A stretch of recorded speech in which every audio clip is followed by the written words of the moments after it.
Running a little late today, but you are watching Co-op for Two. It's Sunday, December 18th. Sorry, back up. Sunday, December 17th at 11 p.m. I did get a little bit of sleep, but it's been a little bit of a rough start this evening. I just found out that one of the games I ordered, a very expensive used copy of Cozy Killer Inheritance of Murder, shows it got delivered last week, but it didn't. So that hurts. On the other hand, we had a very good live stream developer diary this afternoon at noon. So I'm going to try to stay in a good mood. I'm happy to be here with some good friends to enjoy this glitchy game, play the last case here. I'm going to try not to to try to be positive, because so far I have been having fun with this game, despite it feeling like it's glitched out and broken. Or I don't know if broken is the right word, but it definitely glitched out on us in our last session. But I'm curious to see what's going to happen next. This is going to be our last case here, the last case in this box, 3 cases. I have my concerns that although this was clearly meant to be a system with expansions, I'm not sure there are going to be expansions for this. Given the problems we've had with it, does have some promising ideas though, but there are no other reviews on Board Game Geek, no other videos of it yet. I'm not sure exactly why. Let's check in with the chat before we get started here. So I was saying, let's have a bet. All the last 2 cases we've played have been like rip-offs of movies that have given themselves away in the early minutes. And I was saying, who's going to guess what movie this is going to be based on? What classic tale of horror? John says, maybe it just got lost at the post office. I don't know. It shows that it was delivered last week, 5 days ago by USPS. So their system shows it being delivered. John says, random computer game post. There's a new fan expansion for Thief Gold. Played the first few levels, lots of fun. If everyone played back in the day, should check it out. The mod is called The Black Parade. Thief was a very famous computer first-person sneak stealth game at the time. It was pretty impressive. Nowadays, of course, things are moving so quickly that the technology looks more and more dated. I'm looking forward to playing GTA 6, I believe. That is an impressive game. And very soon, probably by Rockstar, the people who make GTA and Red Dead Redemption, and some of the other big AAA game studios that are making these serious first-person games, we're going to start to see some very serious AI being used to hold conversations, to make NPCs feel more realistic. I've already seen some demos on YouTube where it's a city and you can just go talk and have conversations about anything with anyone. It's really exciting. And very soon we're going to get what I've been looking forward to, which is an open world where you could go into a city and go in any door. Like, say there's a skyscraper, I'm going to go up to the 78th floor, door number 26, and open it and see an AI-generated room, house, and talk to the people in there. I mean, it's going to be exciting, but we're not there yet. We're here playing very low-tech analog board games, so maybe that's not the best thing to do. That sort of sets us off expecting something different. This game does have a little bit of an open world feel to it. In our last session, we met a dog. We picked up the dog even though it didn't seem like we should. We gave him an item it didn't seem like he should have, a knife. Then we put the dog in our purse, which didn't seem like we should be able to do it. So this does have a little bit of a feel of an open world glitchy game. How is everyone else doing in the chat? Does everyone have something good to drink? I've got my Papua New Guinea coffee with some cream and half and half. Some half and half and some sweet cream. Normally I would drink the coffee just with half and half, but sometimes when I do these live streams, I do have some sweet cream in it to sort of juice me up for the live stream.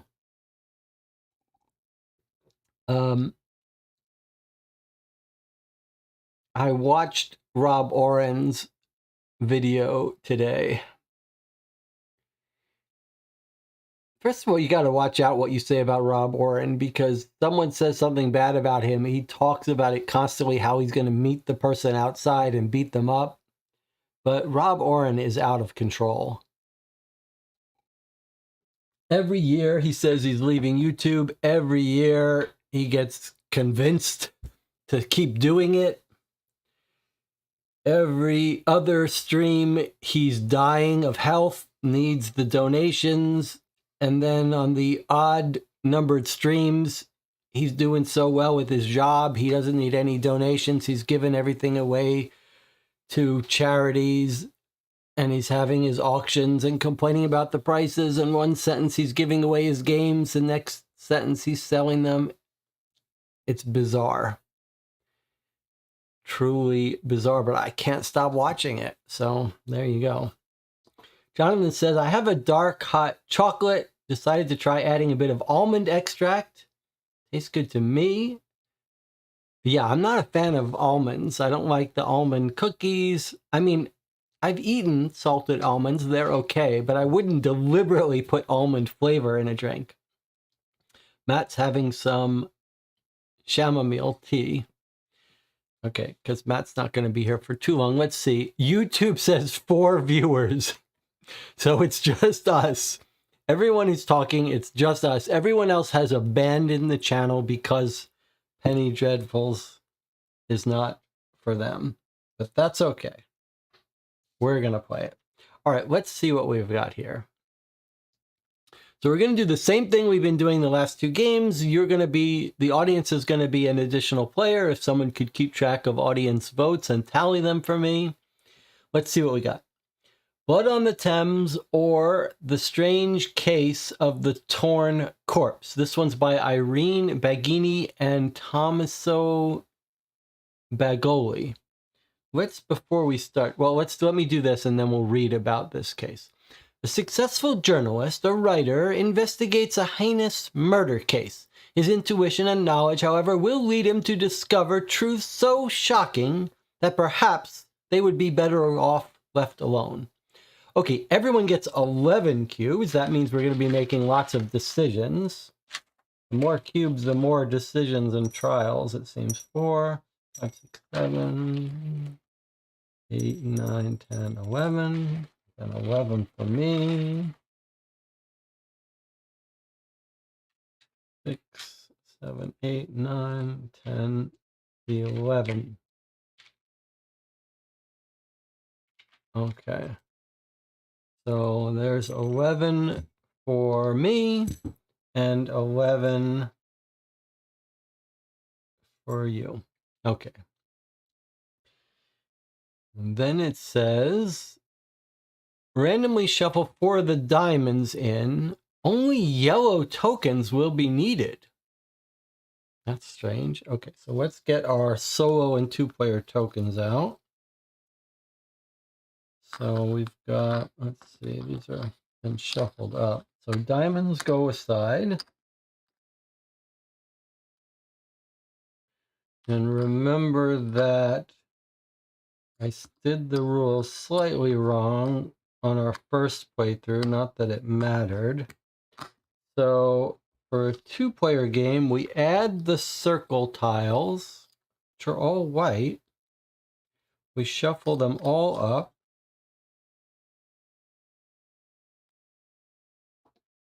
And then we remove 4. So whether you're playing solo or with 2 players, you have the same stack of tiles.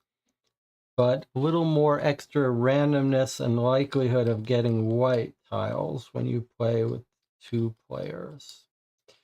Okay, so our normal setup would be take these, take 4 off the top, throw them away, then put 1 in the 3 pile and 1 in the 1, and the rest in the 1 pile. There should be 7 here. There are 1 here. Remember, the some that are here represent how little the game takes credit for our outcome. So the more that go in the 3 pile, the more the game takes responsibility for the outcome. And then these are the diamond tiles, which basically are the same distribution as the rest, it seems. So it's a little odd, but you only use those, different cases uses them differently. This case says you take 4 of these into the 1 pile. So that seems like it might, it's like giving the game more cubes. We've got more cubes, so the game gets more cubes. Okay, so I'm going to take these 4 and shuffle them in here.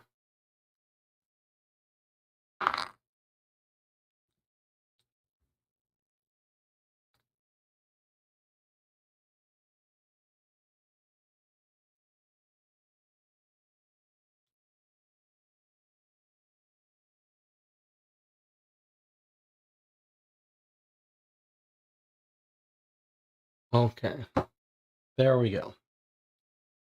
All right, are we ready to go? Only yellow tokens are going to be used. Okay, that's a little weird, but all right, and then I guess we need our pawns, which might require a trip to the hospital to get them out of here originally.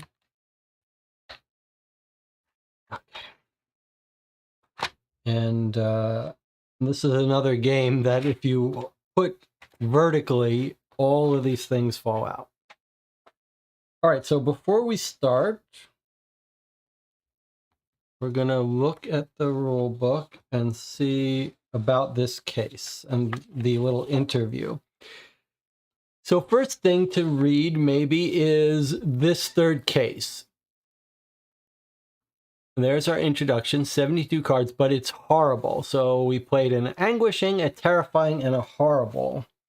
And we're told that the horrible is the hardest of the cases. I forget where it tells us that they are. They're not obviously, based on their names, one worse than the other. But the game does tell us somewhere that they get more difficult.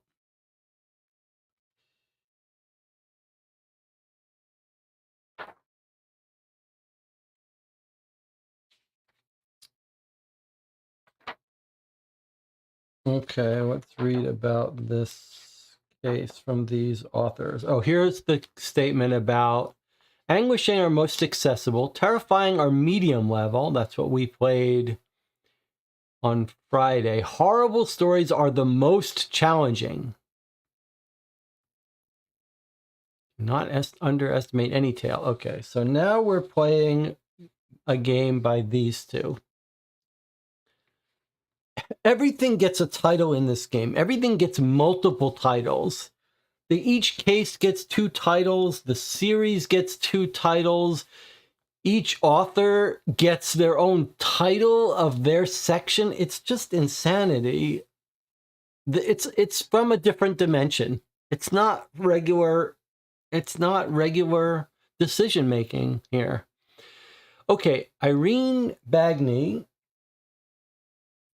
and Tommaso Bagnoli come from Empoli, the city which made famous Dante's Farinata degli Uberti, although she now resides permanently in Spain for professional reasons.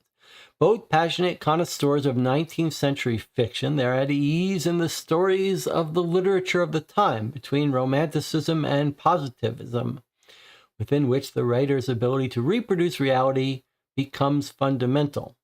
Irene and Tommaso are a well-balanced authorial couple. Irene mainly takes care of the narrative part of the stories, while Tommaso builds the game mechanics and structures. From this mix was born a tale that takes up the atmosphere of the original Penny Dreadfuls by placing it in an accurate context, with particular attention to details that give it an uncommon touch of authenticity. An attentive reader will easily recognize suggestions from E.T.A. Hoffman, R.L. Stevenson, Arthur Conan Doyle, Mary Shelley, and the inevitable Edgar Allan Poe. The tale, written by Irene and Tommaso, beyond these important historical influences, is also the daughter of modernity. The authors, in fact, are omnivorous fans of films and television series.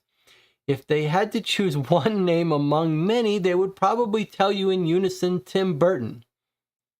His fairy tale and gothic atmospheres and his themes, often linked to loneliness, marginalization, and the relationship between life and death, are certainly elements that brought together our authors in this creative partnership. Okay, so not very helpful, except that it's basically saying, yes, this is going to be ripped off from a movie. Okay. Let us return. I'm starting off saying some negative things, but I shouldn't. I'm looking forward to this. I had fun in the previous cases. I'm going to remember to have fun here. Even when it doesn't work, it's still been fun. All right, so we've done our setup. It's our turn summary, which is the same rules as every other card we've played. Resolve its back, then you can move things around, then do the front, and then pass a turn. When it interjects, do it fully, and then go back. Okay. London Journal, Blood on the Thames. The mansion comes into play on 1. Okay, mansion is an outdoor location.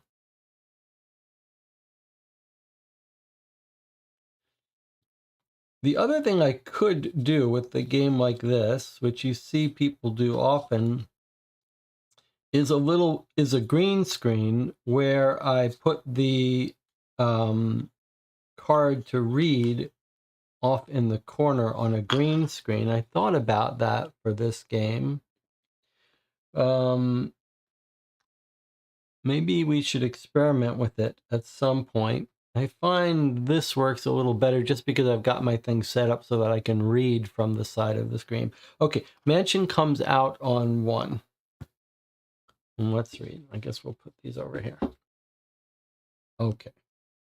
The London Journal and Weekly Record of Literature, Science, and Art. Penny Fiction Weekly of November 2nd, 1872. At 7 a.m., a thick fog envelops the damp London streets of the Fulham district on the north bank of the Thames. The pale light of dawn timidly illuminates the 6th of Roseville Road, where someone is insistently knocking on the door. Mr. Noisy, annoyed by being so abruptly interrupted in his rest, jumps down from a pile of books, arches his back sharply, meows in protest. Okay, so there's a little cat in the house called Mr. Noisy. And now 2 interjects. So this is what we were using, I guess. No, I was using something else for that. Okay, it's not clear whether we're supposed to see any of this. We just put this to remind us. Okay, so the cat is upset that someone's knocking on the door, so 2 interjects.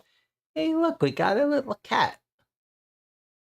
Remember, we have to study these photos to see if they're important to us, have interesting clues. We've not found it to be the case so far, but the game has warned us over and over again that they might be. Okay, Mr. Noisy. Let's see what it says. The arrogant Mr. Noisy. He stares at his owner and meows again until his wishes are granted. He's a quiet 6-year-old cat found in 1866 when he was only a few months old. He was huddling on the chapel steps of Fulham Old Cemetery, peering at passers-by, when the clicking of a walking stick caught his attention. The journalist had never thought of owning a pet, but at the time, he was immediately fascinated by the kitten's deep yellow eyes, and almost without thinking about it, he decided to take him home with him. He called him Mr. Noisy after his awful and annoying habit of meowing assiduously. Meow. So he's quiet, but he's not quiet at all, and he's named Mr. Noisy.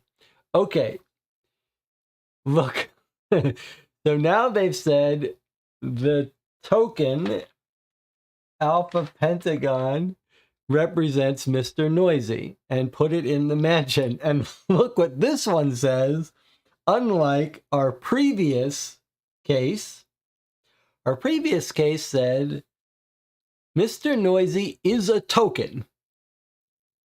This one says you're going to be using this to represent Mr. Noisy, but guess what? He's not a token and he can't be assigned. So these people seem like they fixed the problem in the previous one. I don't know why the game didn't, but okay, so there he is. Mr. Noisy is on the mansion. You can't pick him up. That's unfortunate. I thought we were going to glitch out the game again. Okay, John says, Jesse, why not use the guest star for these animals? Well, it's a good question. I mean, it's a great question. You would guess that the reason not to use the guest stars don't have a spatial location. So you'd have to guess that if they're assigning a token to this character, it means they intend to move it around. Whether that's true or not, I don't know, but that's what you would guess. Or maybe the rules were written after these people wrote their cases. I don't know. But that would be the guess. The only reason to use this is if you need to move it around. It would have been helpful to them to have a different set of tokens. And maybe if we had known all this was happening, we'd bring out little figurines to use for these things so we could more easily keep track of them. Okay, place this card in the trash. Okay, a little odd thing, like, here are the rules for Mr. Noisy to remind you. He's got a flashy red bow as a collar. He's a black British short hair.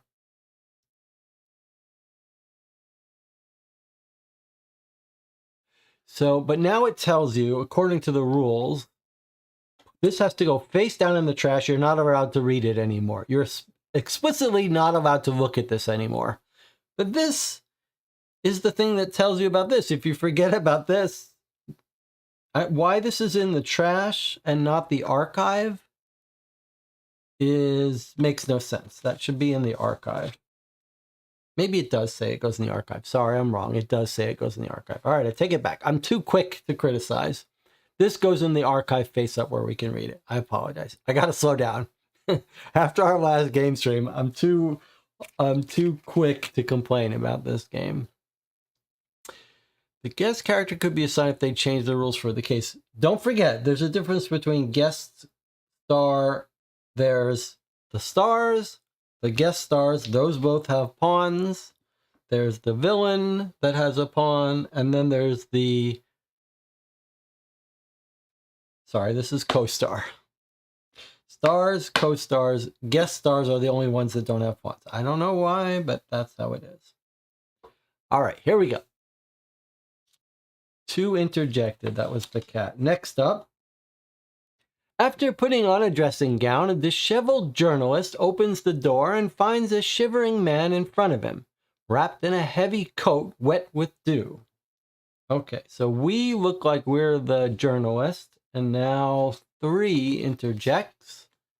This is the guy in a heavy coat wrapped with dew. Okay. It's Percy Barnett, an old acquaintance.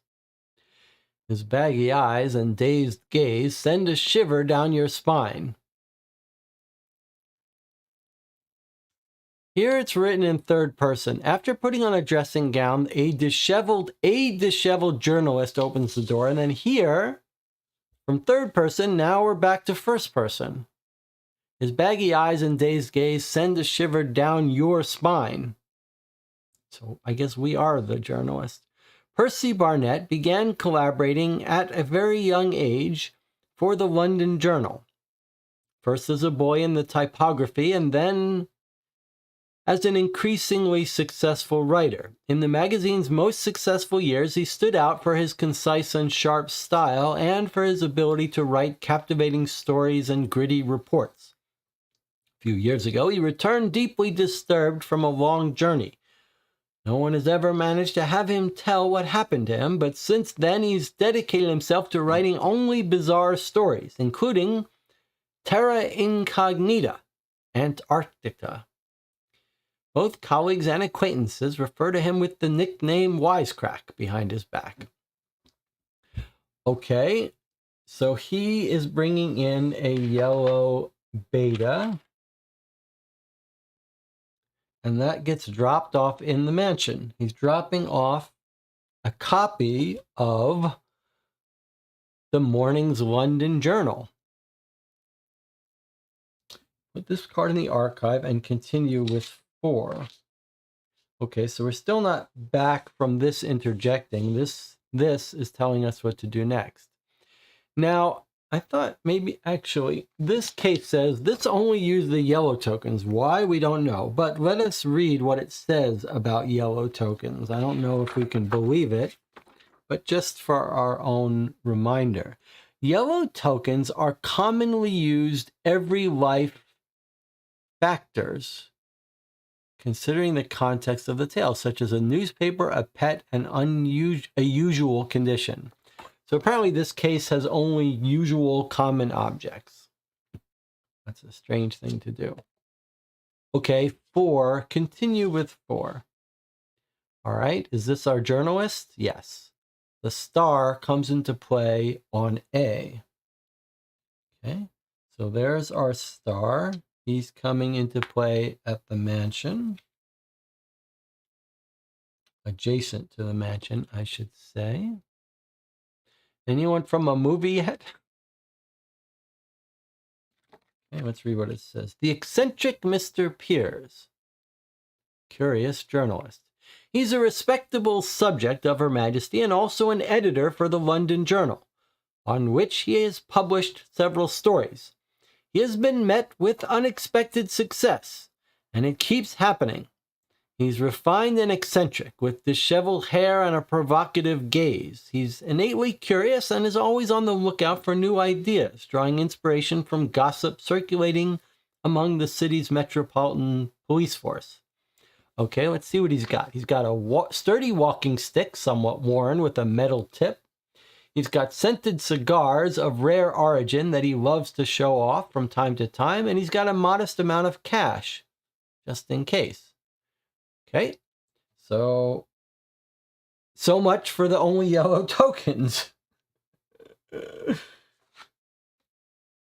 Only yellow tokens will be... Oh, only yellow location tokens. I see. Okay, that makes more sense. Only the outdoor location tokens. All right, sorry about that. That makes a lot more sense.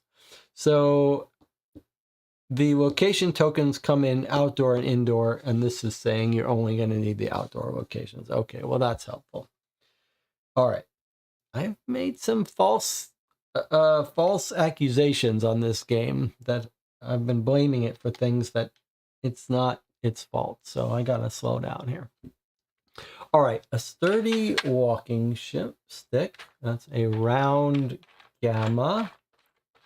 This game will teach you alpha, beta, gamma. Hopefully I'm not steering you wrong. There's his walking stick. He can only have 3 tokens. This doesn't mean blue tokens, just 3 tokens, period. And then he's got a black triangle delta. That's his cigars of rare origin. I guess we could give those out as bribes to people who like cigars. And then he's got a blue circle alpha that represent a modest amount of cash for us to buy things. Okay. It says, you can also assign the triangle beta to this card, but if you don't, remove it. That's a weird rule. And that's a very weird rule. All right, we may have to look something up here because now I'm a little unsure of what this seems to be saying. I guess this is saying we can pick up the cat right now, right? The cat. Oh, no, that's the London Journal. Sorry, not the cat. So here's the part that's a little bit confusing. Okay, so the London Journal is sitting in the mansion. We've now brought out this guy. He's our star. Now it seems to be telling us that we have to make a choice. We're either going to throw away the newspaper without reading it immediately, or we can pick it up and that will force us to throw away one of these forever. We don't just drop it in the mansion. Can that be right? I believe that's right. You don't just drop things in its place. But that seems ridiculous. It seems like you should be able to just drop it in its place. But let's read what it says about if you have too many. Okay.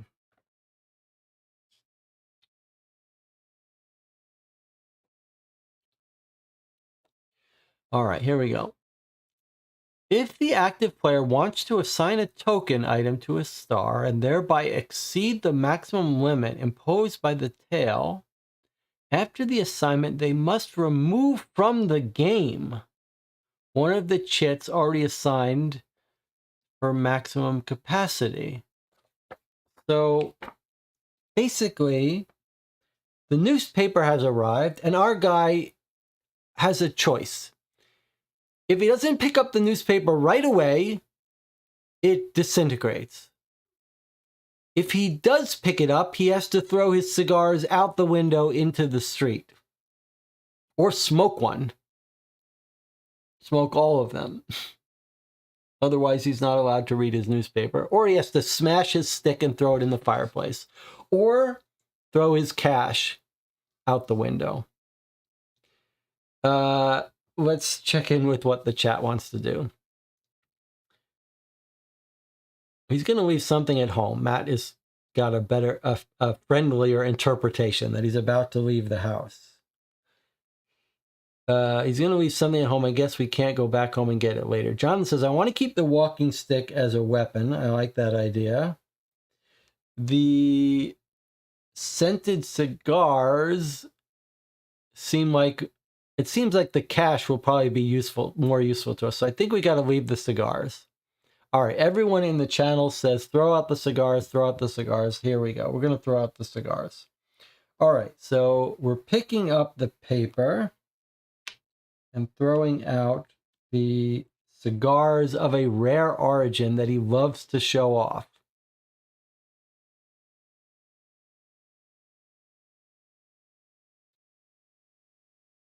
Unless you think that they're more valuable than the money.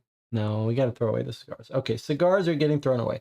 I'm going to put them in the corner here because I feel like he could go back to his house and get them. All right, so that's what we've kept, and this goes in the star section. He can't pick up his cat. He's just picking up the newspaper. Hopefully we can read it at some point. Okay, then we can come back to here. 3 is finished interjecting. In a trembling voice, the man in the doorway informs the journalist that a body has recently been found not far away, near Speaker's Corner in Hyde Park. Put this card in the archive, and 5 comes into play. Okay. All right, now, notice he's told us about a body in the park, but this is a picture of a book. Let's remember that. Let's see what the chat has to say. Jesse, could we give the cat the cigars, or could it not carry any items? That's a good question.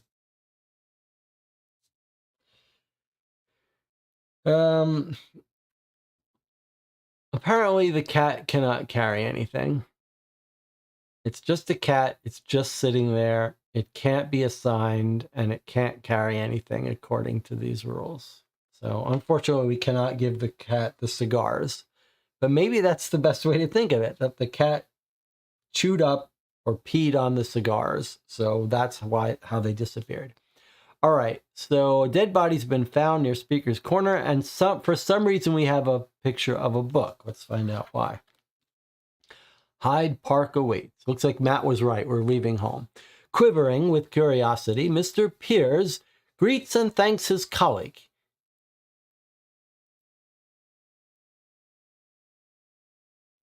I thought we were Percy Barnett. Oh, Mr. Piers is the guy. Hold on a second. Oh, Percy Barnett is the guy who comes to the door.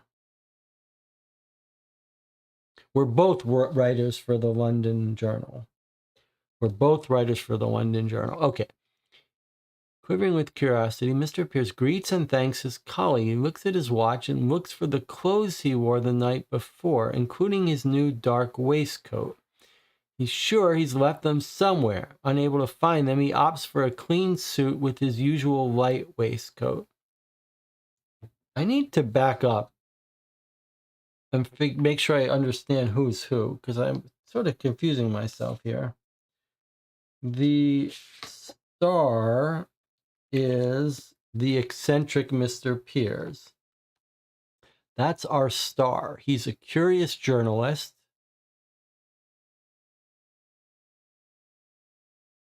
And he's got all these things. He's an editor. He's an editor for the London Journal. Okay.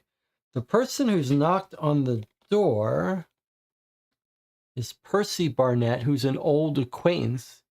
He is a collaborator, I guess contributor for the London Journal magazine. And he's now only writes about bizarre stories. He's come to the door. So we've got two workers for the London Journal. Our guy, Mr. Piers, appears to be the narrator. John says, do you want to take a break since we just reached the first decision? Shall we take our early break? Yes, let's do that. And then we'll come back and make this decision. We can take Mr. Piers with us. Sorry, we can give the book to the cat. No, not to the cat, to Mr. Piers. Okay. I'm going to take a break, but first let me just make sure I understand who's who, because it's gone from first person to third person. Mr. Piers, which looks like kind of like us, thanks his colleague for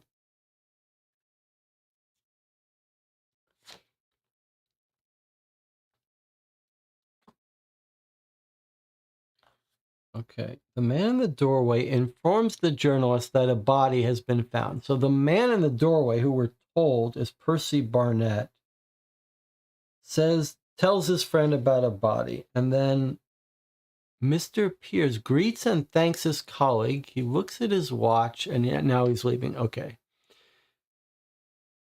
Fine. And then we're not going to hear about Percy Barnett again. I guess he's gone. And now we're just back to our main star making a decision. Okay.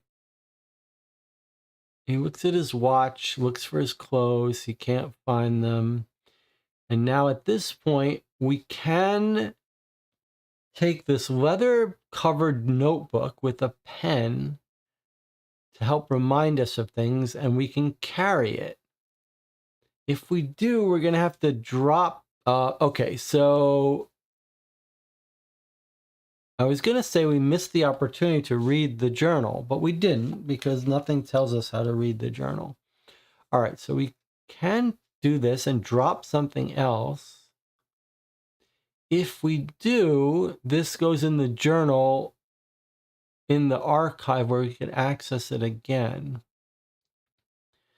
Mr. Pierce is already through the door on his way to Hyde Park when Mr. Noisy calls him. Meow.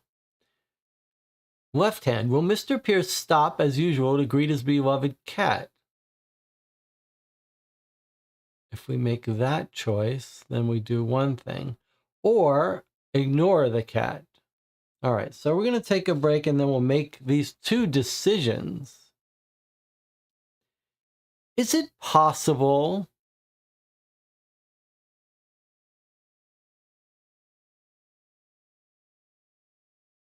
I was going to say, is it possible that these blue things can be done later, not right away? But clearly this intends for us to have a consequence if we don't do it right away. So here we have to make another choice about throwing away one of our items. Seems crazy. All right, we will take our first break here. Already off to a rocky start. I'll see you in 8 minutes.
Okay, we're back. The channel is griping about the game, talking about a translation issue. I do think there are translation issues here, but I definitely don't think the blame for most of this falls on the translator. It's clear that the problems go much deeper.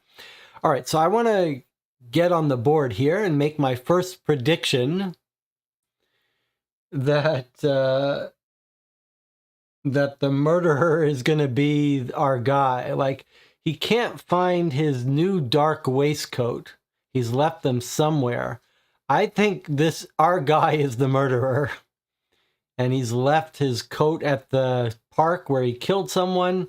Maybe even it's a Dr. Jekyll and Mr. Hyde type situation here. All right, so here we go. We've picked up our newspaper, thrown away our cigars. The game doesn't let us read the newspaper yet, though. So we'll have another problem with our carrying limit. And we have to face this question. So we've grabbed our usual lightweight coat instead of our dark one. Now, we've got a leather-covered notebook with a pen where we normally jot down important information. That's an alpha triangle.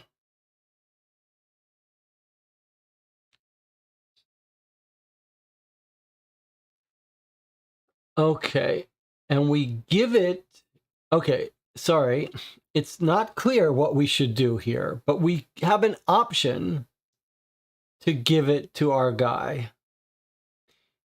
What happens if we do? Well, if we do, we have to get rid of one of his other tokens because he can only carry 3. And then this goes in the archive where we still have access to it. I guess that means we remember that this is this. However, what happens if we don't? If we don't give him this, I suppose it means he leaves it at home in the garbage. We throw this out and we don't have access to it ever again. Since my theory is that this guy might be the killer, it's very important to me that we be able to check this book. So we must keep this, is my view. What do you want to throw away? We could throw away the newspaper. Doesn't seem like we should. It was on the... Everything that's on a card, I think we should keep. Because it feels like those are the hints. So I think we've got to throw away our cash or throw away the walking stick. What's it going to be? Jonathan says, get rid of the money, keep the weapon. Is everyone okay with that? Ditch the cash, everyone says. Okay. We'll ditch the cash. We'll come back to it. Or we'll rob and steal. All right. All right, there we have it. Okay. So we've chosen to keep it and a pen. Surely that's going to be useful to us. Now, Mr. Pierce is already through the door on his way to Hyde Park when Mr. Noisy calls him. Meow. All right, what do you want to do? We can greet the cat, his beloved cat. If we vote for that, we have to lose an additional token and move a token from 1 to 3, meaning we all get more credit for control, saying we're responsible for the outcome. Or we can ignore the cat. Okay, so here are the votes. Let's see. Jonathan's voting left-hand side. So stop. The cat is surely going to tell us about something. But Matt votes right-hand side. All right, so the audience is split here. We need to break that tie because the audience does have to vote one way or the other. Because I'm going to vote whatever we don't vote. So why don't we just split our vote? That's what we'll do. We'll split our vote. The audience, Money Cut is chiming in for left hand. All right, so the audience is voting left. I'm voting right. I do kind of feel like we should listen to the cat. So I'm tempted to go here, but because Matt also wants to go right, we're going to split our vote. Okay, so now we're going to turn over the game's vote. Oh, look at this. The game voted 2 for the left-hand side. And it breaks ties. So 2 for the left-hand side means it's a 3-to-1 vote. So the game got its way. So this goes into this pile. The audience voted the way that won. So you lose this vote. I don't lose my vote since I voted for something that the game didn't go, that we didn't do. And since you guys voted for this, you lose an additional cube. So you're down 2 to my 0. And move 1 from 1 to 3. Interesting. Okay, so this goes in the trash. Wait, okay, this goes in the trash. But because of this rule, we're not actually doing this. We're actually keeping this in the archive, which is another advantage. Okay, and what comes out now? 22 comes into play. We're going to greet the cat with 22. Let's see if the cat... I thought we were talking to the cat. Why are we seeing this photo? How can that be? Am I reading that wrong? Will Mr. Pierce stop as usual to greet his beloved cat? 22 comes into play. 22 is this guy and tells us to move to the park.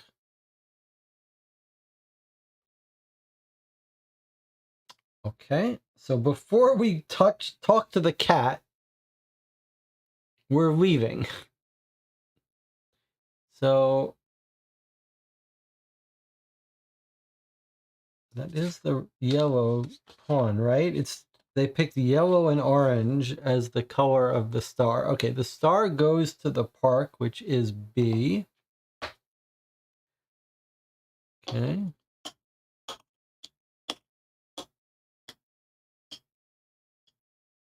So we're going to Hyde Park.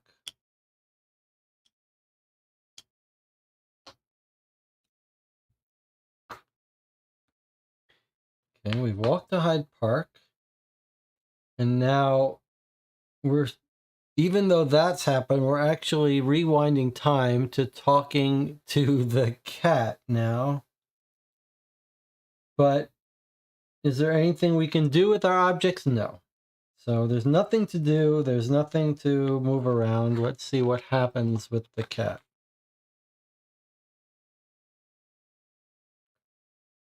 I guess nothing happened.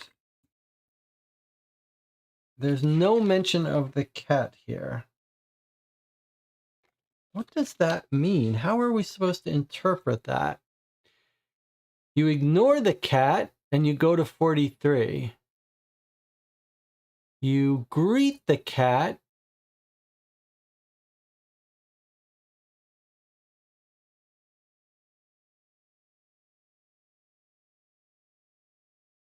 And nothing happens. We pet the cat, so we went to the park. All right. Maybe this delayed us a bit. Maybe that's what happened. We delayed getting to the park. So now we will have missed something because of the time it took to talk to the cat. All right, let's see. The indolent abbot, member of the royal park's keepers. The sun, little more than a pale yellowish halo, is barely visible through the thick blanket of morning fog, with little puffs of fog escaping from his mouth as he breathes heavily. Mr. Piers reaches Hyde's Park. Speaker's Corner, despite the hours already crowded with onlookers. Royal Parks keepers, recently introduced to patrol Her Majesty's parks and enforce public order, oversee the area. Mr. Piers sees an acquaintance of his, Abbott, who often turns a blind eye and does not disdain a few small favors. He wants money, but we don't have any. In his current duties, he shouldn't let anyone get too close to the body. He has to convince that slacker to let him through. Okay. So we have a trial now. It's always better to pass the trials, from our experience. We must bid a number of cubes equal to the number of players times 2, then plus 2. Or we could spend money to count 2 less. But we threw our money away when we were petting the cat. Okay. All right. So if we want to pass players times 2, so that's 4, plus 2 is 6. So we have to spend a combination of 6 cubes plus whatever the game contributes, but the game we count 1 less.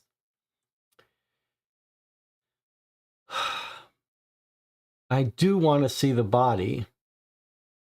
I think we should just go for it. This part here, we've seen this a bunch now, counts 1 less. This really turns this push your luck into really feels like an all or nothing thing. Like, I would be inclined to push my luck to get 1 cube. But because it counts 1 less, and if we draw none, it doesn't go into the negatives. That's how we're reading it. Then it feels like you'd really be risking a lot to try to get 2 cubes from the AI, from the game. Chat contributes 2 less than Jesse. Really, you guys spent your cubes. I don't think it's fair to make me pay so much more. But how about I do 1 more than you? Let's see. So we have to do 6 total. So how about, all right, you contribute 1 less, I contribute 1 more. So I am contributing 2 more than you. You got your way. All right, but I will get a bonus for this at least. Okay, so we're going to contribute 6. Don't you think? So we don't take any chances here.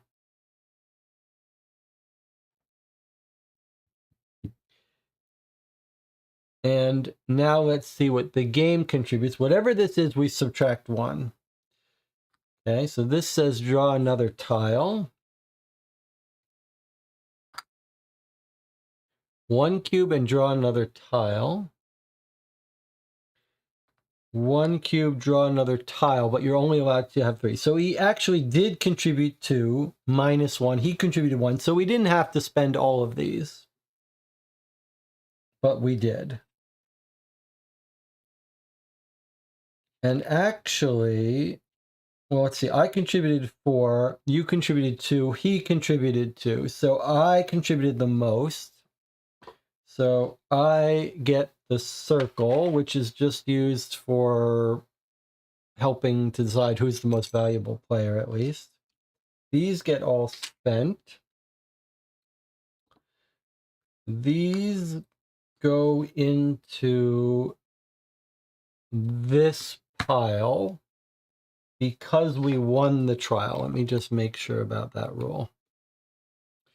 Okay, so for trials, you move the into the removed pile.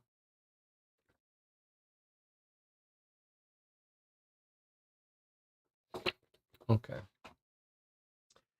So we've done that. The game is now, the AI is now fully invested in helping making decisions for this game, even though we didn't need its cubes. We passed. So this goes in the trash and we get 50. This goes in the trash, which is here face down. Okay, and 50 comes out. So hopefully now we get to see the body. I wouldn't mind reading the newspaper so we can throw it in the trash. Okay. We've got some stuff maybe left of the body. Oh, maybe we can pick up this money on the ground. Okay, the pawn moves to D. Okay. So the star moves to D, which is our guy. I'd really like to read the newspaper so we can throw it away. Why are we carrying it around when we have such small capacity? Let's just read it. Then we can pick up other stuff. All right. Is there anything we want to do with this? I wish we could read that paper. I wish we could read the paper and read our book. But we can't, right? There's nothing to do with it. There's Mr. Noisy. There's that. And there's the freshly printed copy of the London Journal. We can't do anything with it.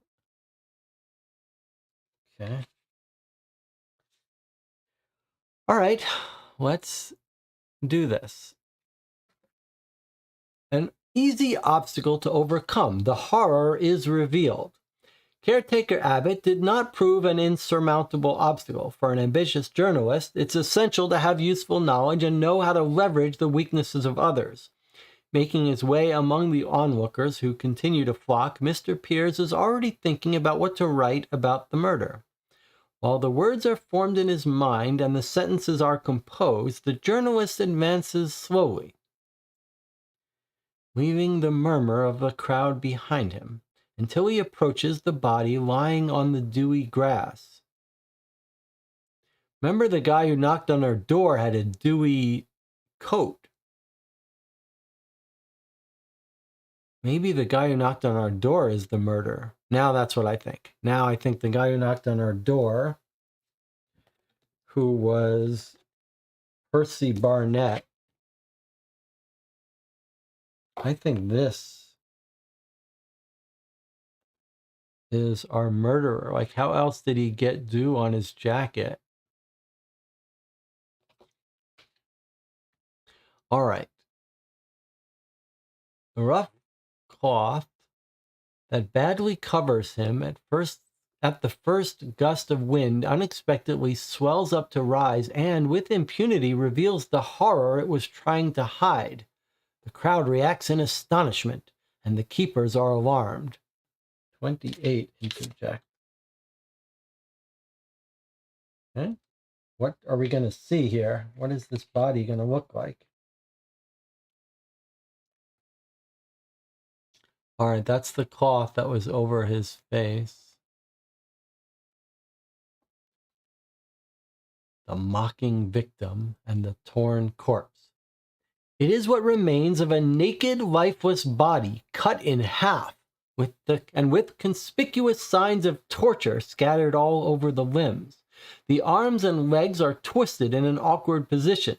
The hands and feet have been lopped off. Hideous red streaks contrast with the cold pallor of the lifeless flesh. The head is bent unnaturally to the left, barely concealing a monstrous grin, the result of a deep cut from one ear to the other, which gives the face a demonic and grotesque appearance. Wherever he was in life, he now seems to mock the beholder, even if his glassy and wide-open eyes convey all the horror that poor man must have experienced. The dismembered body arouses a mixture of disgust and pity in anyone who looks at that macabre spectacle. Place this card in the archive if the eccentric Mr. Piers has a triangle. Otherwise, place it in the trash. Look how cool this is. Now, this is cool. Let's take a moment to appreciate what's happened here. What's happening here? What is this thematically representing? What's so cool about this idea? Thematically, at least. Who can say? Remember what this is. This triangle, that's right, Jonathan Warner says, we're jotting down notes. Every once in a while, this game has some very cleverness that feels like an open world system. So we chose to take our book of notes, of note taking. And the game has now said, hey, look, because you're taking notes on this, normally you would have to put it face down where you can never read it again. But because you have the book of notes with you, you can put it here, take notes on it, and read it whenever you want. That's very clever. All right. I mean, it does have the feel of an open world system. In that sense, it's really quite clever. Okay, the cloth, just lifted by the breeze, settles back down onto the corpse, leaving those present to imagine and fill in the gaps in the grip of morbid curiosity. Place this card in the trash. Pass the turn and 51 comes into play. Okay, so unfortunately we didn't take notes on this, so this has to go in the trash. 51 comes into play. Okay. All right, so B416. We've got a policeman patrol bobby hat, B416. We need to reference that. I'm just going to read it, even if it goes away, because we took notes. All right, the precinct comes into play on 4. All right.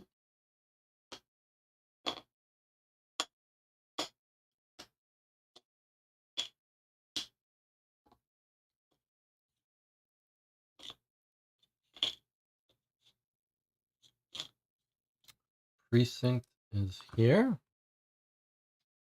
All right. Men in uniform at the crime scene. They make their way through the crowd carrying a stretcher. The victim's remains are being removed, and Mr. Piers, like many others, must step aside.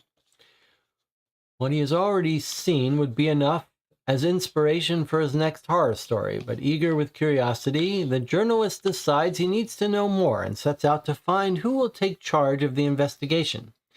He looks at his watch. It's time to move. He pulls up his coat collar and briskly walks off to the Central Police Station of the Metropolitan Police B Division in Rochester Row. There's no time to lose. So, will Mr. Piers use his connections to track down the chief of the investigation? Or will Mr. Piers slip something under the table to get the inspector's name? I'm afraid we don't have anything to slip under the table, so I think we have to do LH, unless the R choice is going to assume that we have something to give. kind of odd. It's sort of the way they're making it sound is if we choose the right-hand side, we're not going to actually lose any of our possessions. I would say this is one of these split decisions that we should split.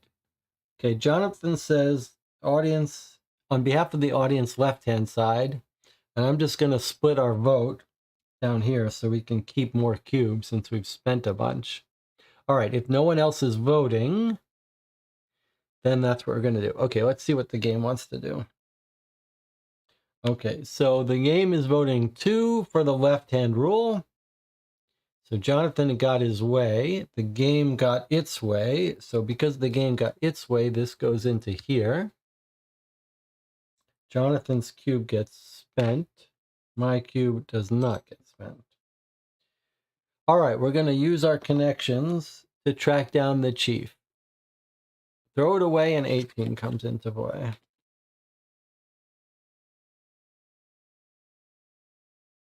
All right, I'm back to having fun with this game. Okay. A pocket watch. Pocket watch. Anything strange about it?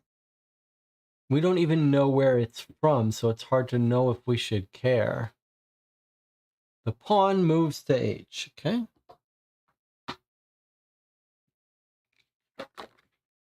Chief of the investigation. It's already 10 a.m. He's not just any inspector. It's already 10 a.m. when, after wandering through the corridors of Division B and exchanging a word with some officers and with an attendant he drinks with, Mr. Piers manages to find out with difficulty who has been put in charge of the investigation. Hearing the name, he blows a whistle of wonder. He's one of the finest in the ranks of 4 Whitehall Place. 1057 interjects. Okay. So we've got a good chief of police involved. I guess this is him. Bowler hat. Let's see what it says. Born in Surrey, he moved to London. This is Inspector Danville, the chief of the investigation. Born in Surrey, he moved to London at a young age to follow in his father's footsteps, who was also in the ranks of the Metropolitan Police. Raised with a solid sense of duty and strong ethics, convinced that there is a clear distinction between right and wrong, he soon made himself known among his colleagues for his intransigence and his stubbornness in finding a culprit, even for the most complex cases. He never married, not to take time away from justice, says he, or because no woman would ever have put up with that iron soul, say his colleagues. Alongside his long experience in the field, he has a formidable intuition and an almost morbid predilection for the most heinous murders. Everyone at Division B knows that when the inspector sets his icy gaze on a victim, their killer's days are numbered. Okay. Now it says, put this card in the star with the circle. Now, you'd be forgiven for wondering which is that the stars are the co-stars, but it's clear the stars have the black background, the co-stars have the white background. For some reason, they don't use those symbols here when they should. But he's going to be a co-star. Why it doesn't tell us to bring out his pawn, I'm not sure. Unless no, that's not guest stars, that's co-stars. All right, what's next? The body's macabre discovery in an area as busy as Speaker's Corner has mobilized all resources, and Mr. Piers suspects that the victim is not just any fool, but someone rather important. Inspector Danville is a remarkable piece on the chessboard. A game of great interest is being played here. Put this card in the trash, and 19 comes into play. Okay, goes in the trash. 19 comes into play. All right, well, we've got a cup. We don't know why, but we've got a cup. A lucky day. Who does the body belong to? Mr. Piers is satisfied with the information he's received and increasingly intrigued, is convinced that he can make even more use of his knowledge.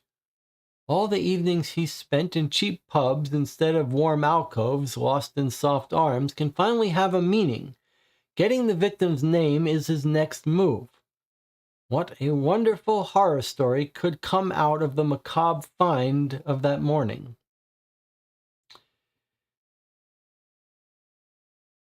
Will Mr. Pierce go to the Golden Lion where some off-duty officer might be willing to talk?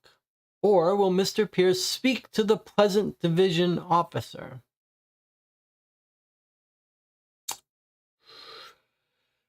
I don't have a strong view. I'm willing to split the vote so that we can keep more cubes. Let's see what Jonathan says. Vote left hand, vote right hand. Okay, so it seems like Jonathan, on behalf of the audience, is voting on the right hand side. If I had to make a choice, I guess I'd take a trip to the Golden Lion. So let me do that. But we're still splitting our vote, so we get to keep a cube. Okay, let's see what the game wants. The game says 1 cube each direction. That makes a tie, 2-2. And it's white, meaning we get to break the tie. So, which shall we go to? We can go to either place.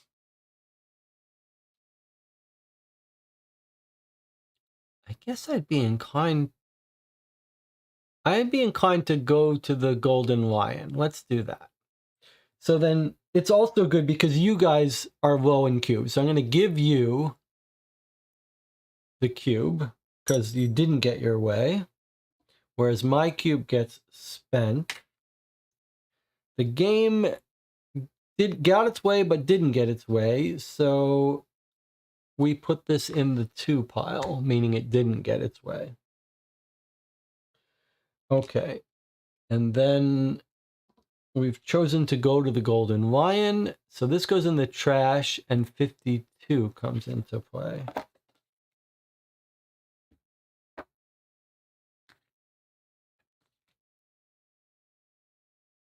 Okay.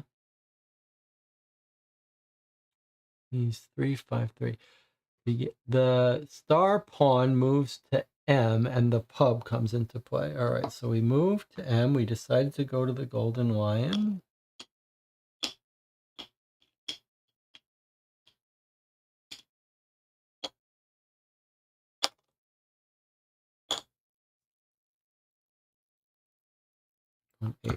Okay. Let's see what we've got here.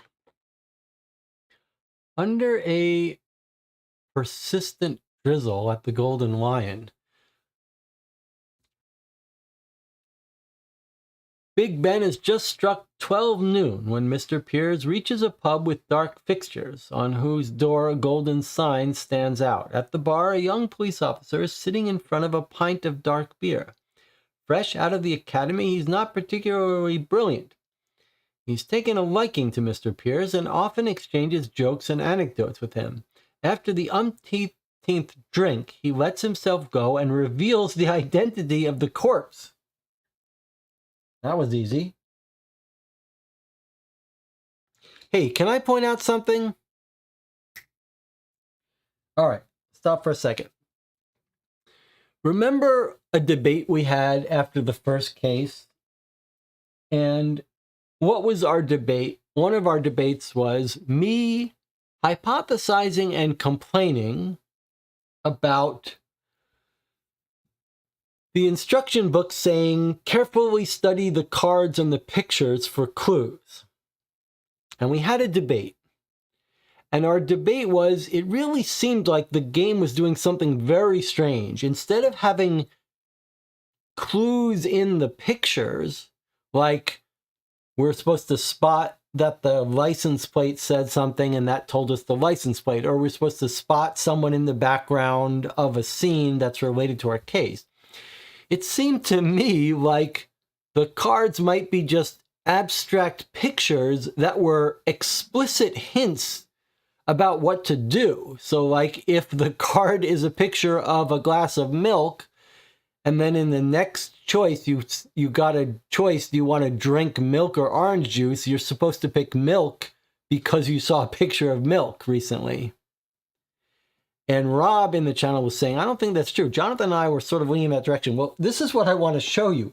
Here was our card when deciding what to do. Look at this. We had a totally meaningless picture of a cop when we went to the police precinct.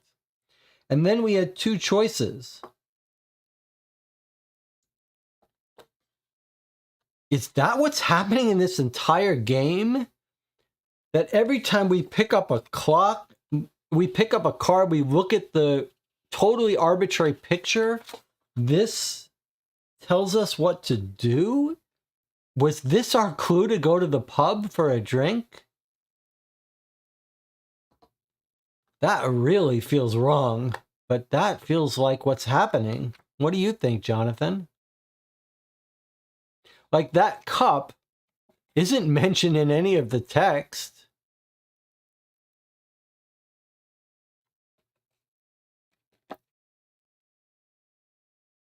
Let's keep our eye open.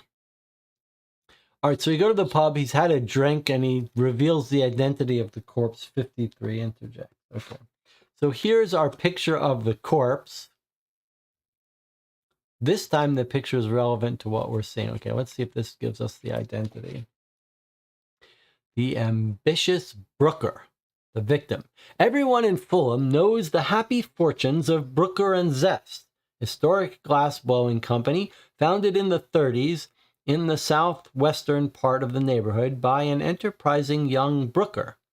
Over the years, the elderly bourgeois tried to launch his only son into the family business, but he preferred to become a philanthropist dedicated to helping poor people. However, his dedication to the needy did not prevent him from showing off his roots. He was often seen flaunting various luxury objects, even useless ones, an elegant pocket watch, a fine cigar, even a monocle. Now, you'll remember that we saw a pocket watch on one of our card backs for no reason.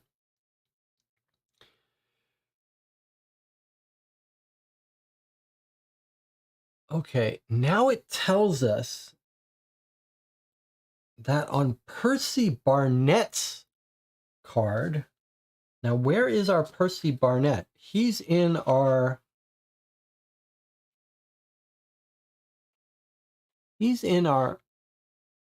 archive. He's the guy that knocked on our door. So we take him out of the archive. And now we're going to put a square alpha on him and a square beta. But we don't know what those mean. And the game doesn't tell us what they mean.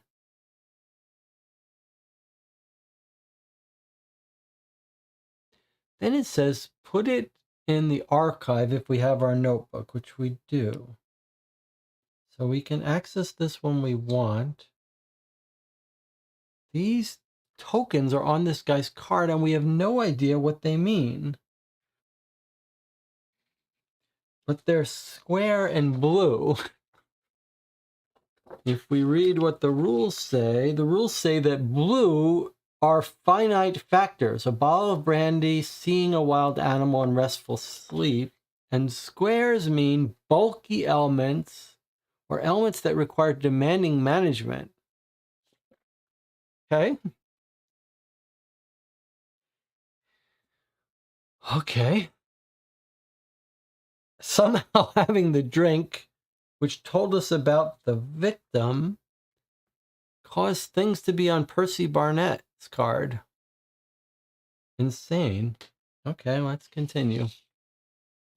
The young officer does not seem to know more, but the journalist insists on being told who else he could turn to, and now we've got a trial.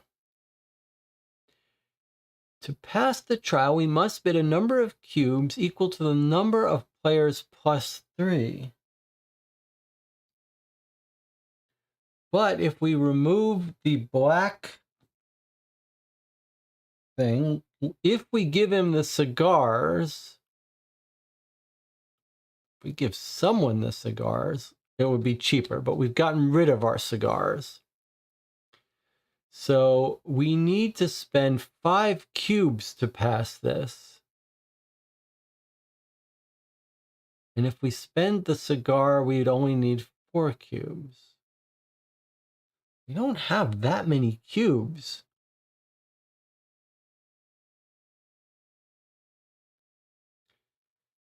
And we're just asking the cop who else to turn to?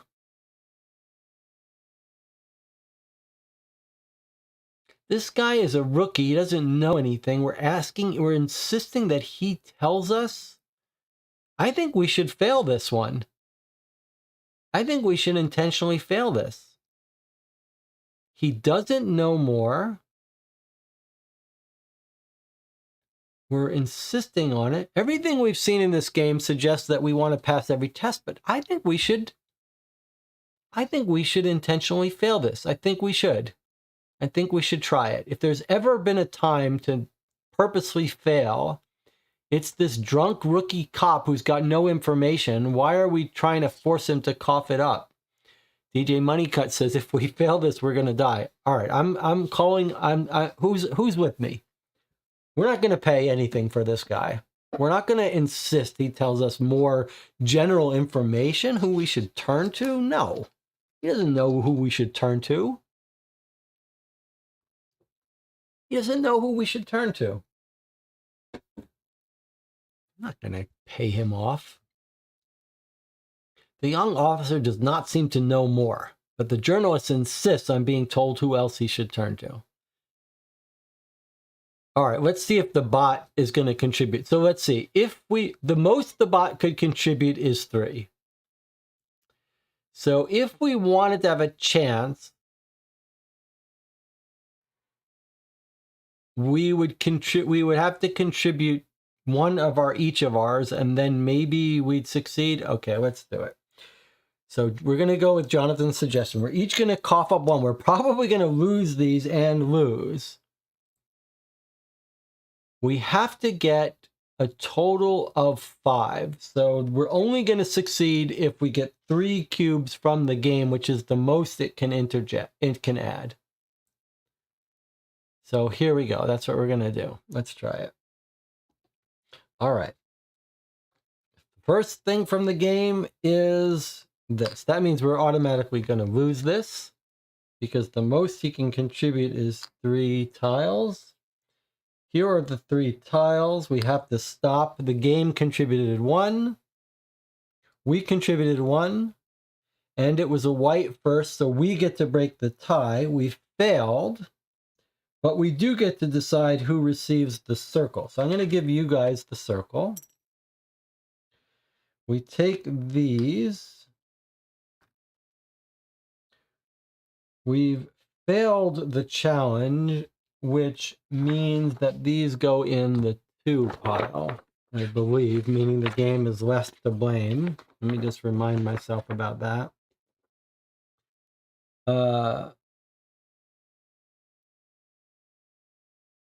They all become removed.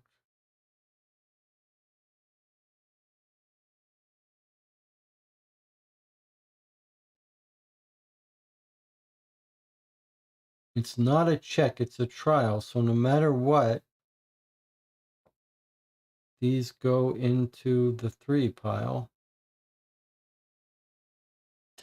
Okay, it's kind of weird, but now the game... This is going to be well, it's fun that we've entered this mechanic because there's only 2 in here. They'll get reshuffled, but essentially, when these piles get empty, which it looks like they're going to get, the game is going to get credit for the ending. Like, we're never going to be down. We're going to all have 0 cubes, so the game is going to get blamed for the ending, possibly here. All right, well, doesn't matter. We'll worry about it later. So we failed, which I thought we could have failed anyway. We lose these 2 things we spent. All right, and now let's see what happens. This goes into the trash, and 33 comes into play.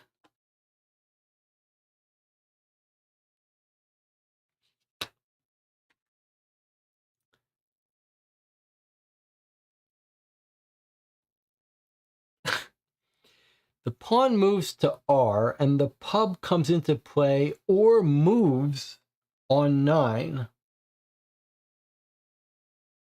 So we go to R, and now I guess we're going to a different pub.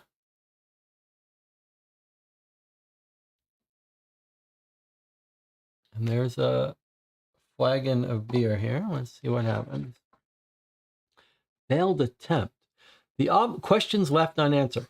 The officer met by Mr. Piers must have had one beer too many, and with his head lolling on the table and a slurred voice, can only mutter meaningless words. The reporter stands up, dejected, with his head spinning from drinking a drop too much. Increasingly frustrated, not being able to find the answers he seeks, he leaves the pub.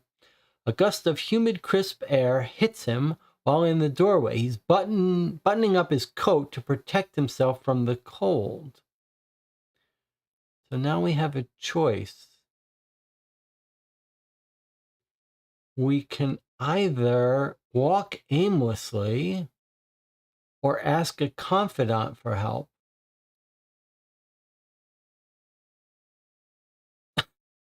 Okay.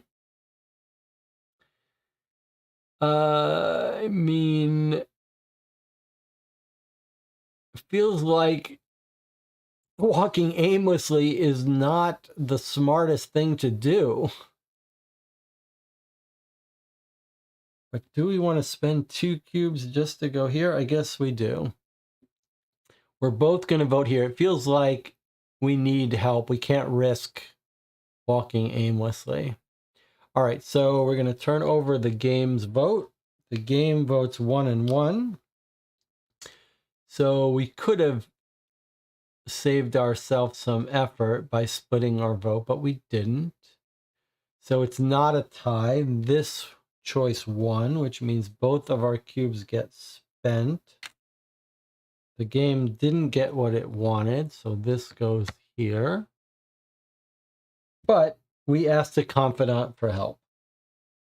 Seems like a journalist would have good confidants, so here we go. 60 comes into play.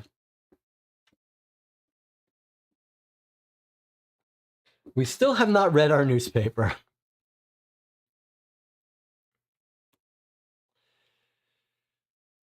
The pawn moves to U, and the hospital comes into play. Okay, pawn moves to U. Hospital comes into play on 15.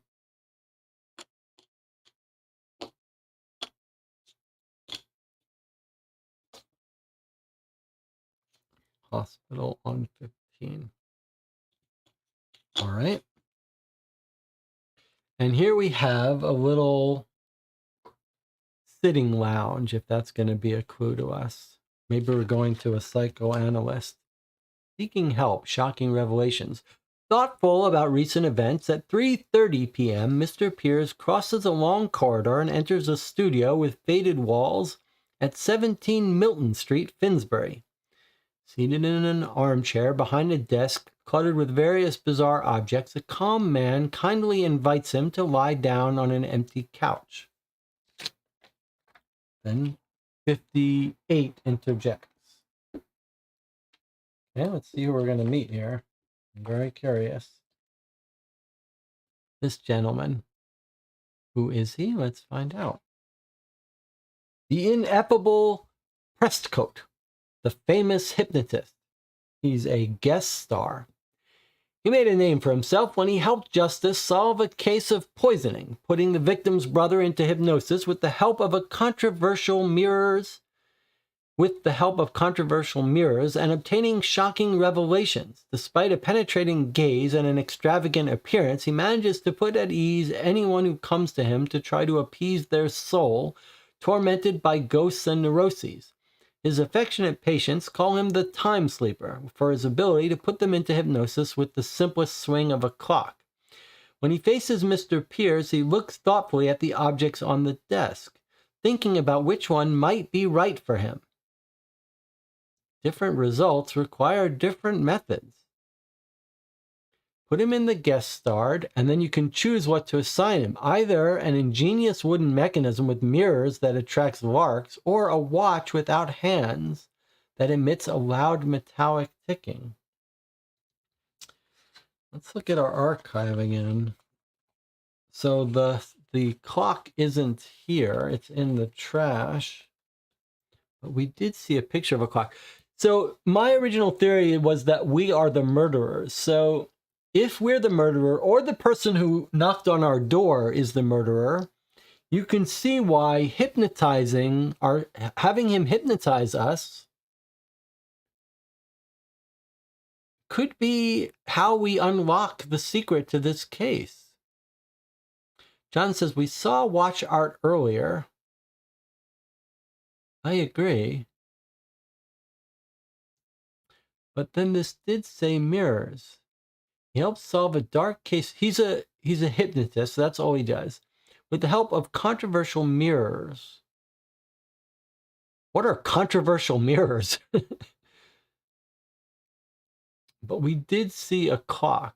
Patients call him the time sleeper for his ability to put them into hypnosis with the simple swing of a clock. All right, so let's give him the clock. A watch that emits a loud metal ticking.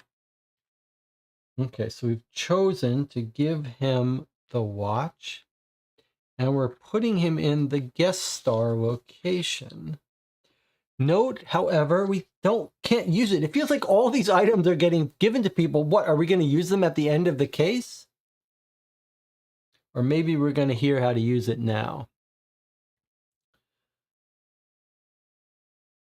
Okay, and it does say, just to clarify, his location is in the hospital. So this guy, the doctor, is here.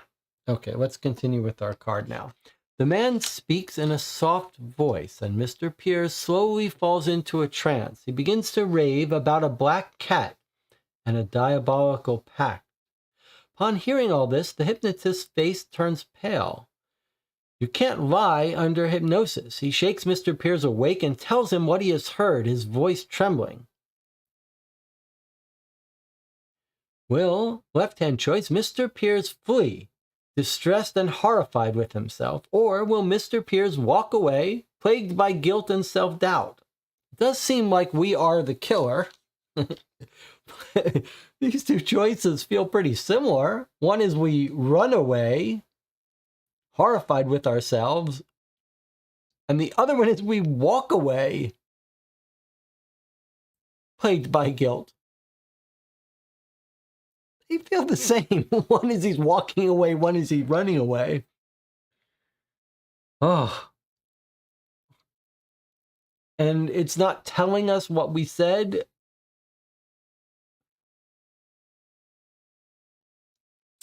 All right, so Jonathan says right-hand side. I guess since feels like they don't make a difference, John says with RH, there's some doubt. That's interesting. All right, well, I'm going to split our vote because we're low on cubes. So I'm going to vote here. Let's see what the game says. Plagued by guilt and self-doubt. Okay, well, anyway, here is the game. The game voted 1 on each direction, which means it's a tie. It's white, meaning we can decide. I guess if it was black, we could also decide. That seems like a little bit of a bug too, but okay. So what do you want to do here? All right, let's go with Jonathan. There's still some doubt. So we're going to choose to do this one, which means, Jonathan, you lose your cube. I keep my cube. Which means if we came to the end now, you would get credit over me for whatever outcome. But actually, the game would get the most credit. The game didn't get its way, so this goes into this pile. Meaning the game is less responsible for the outcome. Okay, so we chose to walk away, plagued by guilt and self-doubt. This goes in the trash, and 17 comes into play. So I guess if we had chosen the other one, maybe the game would end, but here we're still not sure. Okay, so the pawn, the star pawn moves to W, and the monument comes into play, and the cat goes to it. Is that right? Yes, I think that is right. All right, so let's see. The pawn moves to W. We go to a monument on 14, 16. We go to a monument, and then it says on which the alpha yellow pentagon moves. Now, if you're curious what the alpha yellow pentagon is, you would go to your archive and see that Mr. Noisy, the furry cat, the black cat, is in fact the yellow alpha pentagon. So the cat has now run across town, meow, meow, meow, onto the monument.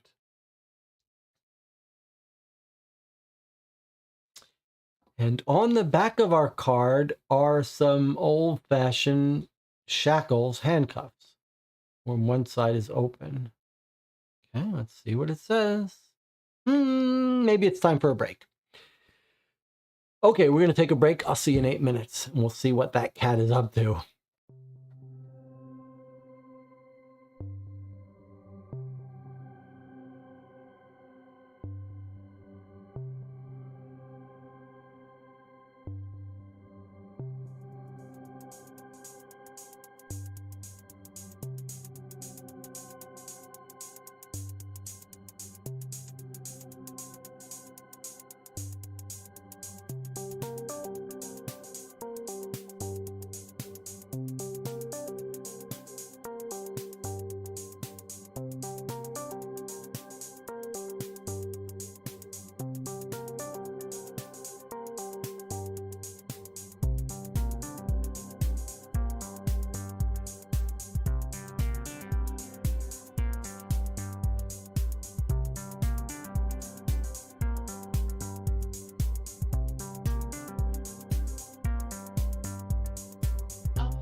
Okay, we are back.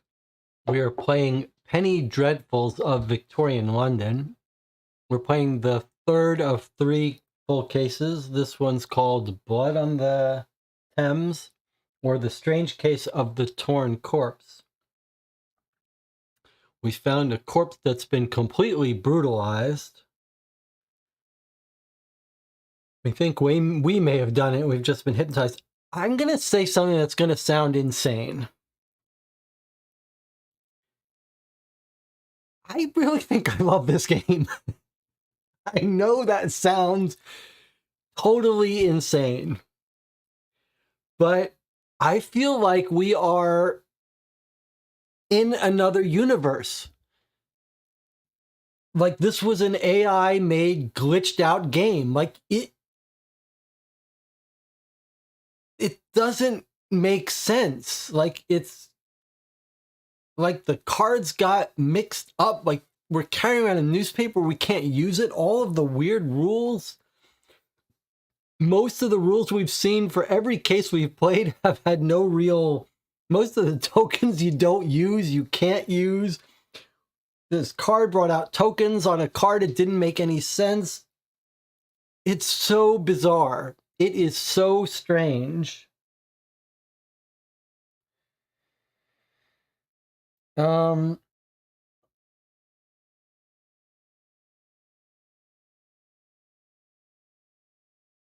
We've got Percy Barnett. Here's something we haven't talked about. So, Mr. Pierce came out, right? Our star.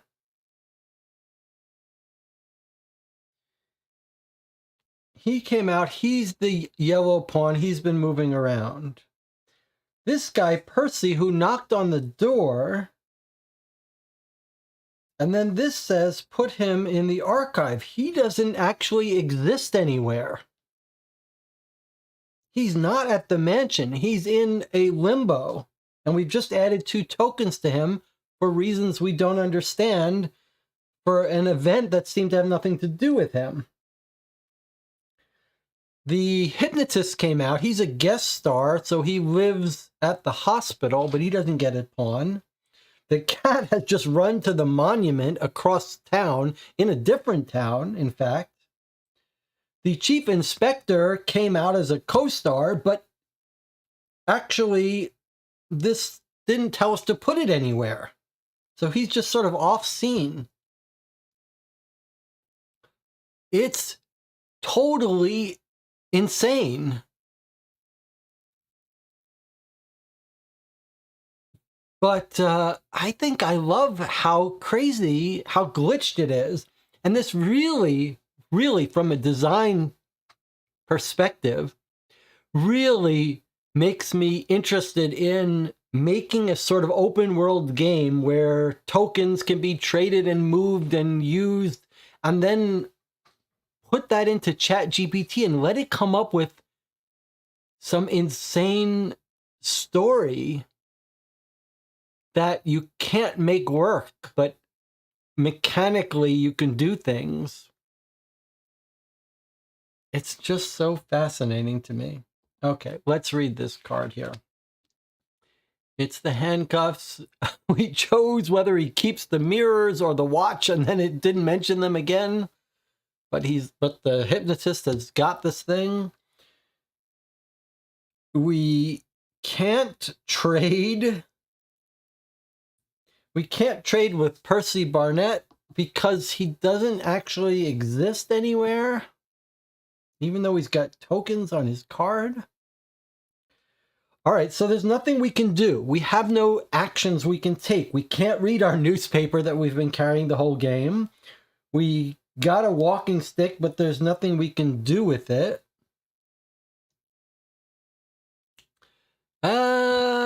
Actually, there was an opportunity for us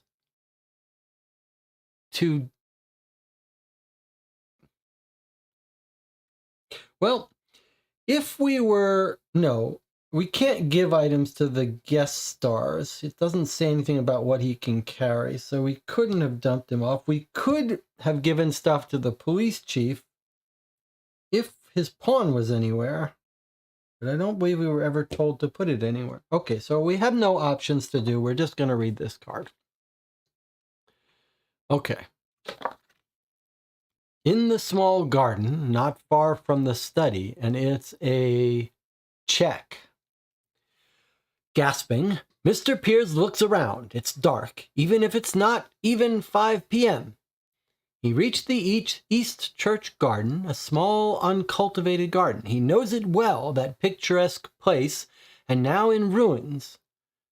For the popular legends that are told about the hermit who lived there centuries before, who later became Archbishop of Canterbury. He leans against the abandoned tombstone to catch his breath. The co-star, the detective, moves on the monument. So this guy has now showed up where we are and the cat is. And something interjects. Okay, so the inspector has just come on the scene. 65 interjects. When you get up in the 60s, it feels like the game's almost over. Oh boy. It's the cat with its red bow and its dark yellow eyes, the devilish cat. What's going to happen now? I wish we could use our objects, but we can't. A diabolical creature. Unsuspected and irresistible. Place this card in the villain spot and move the arrogant Mr. Noisy from the archive to the trash. Eyes slightly closed, once deep dark yellow, now they also feature disturbing orange streaks. Menacing look, but also unscrupulously provocative and terrifying at the same time. Huge dimensions for a normal cat, with a sinister and chilling aura that surrounds him. He no longer has a flashy red bow. Ever since the day he showed up, he's held the writer captive by granting his burning desire for success, but commanding him with his meow. Meow. So the cat has turned into the villain. So it says to throw away arrogant Mr. Noisy, and instead we get the diabolical creature. Okay, and where does the villain pawn go? Place this card and move him. Okay, so it doesn't say we do anything with this. So it doesn't say we do anything with this, but the cat was here, so it seems like this should be here. Maybe it's going to tell us that in a minute. Let's see what the chat thinks about this cat.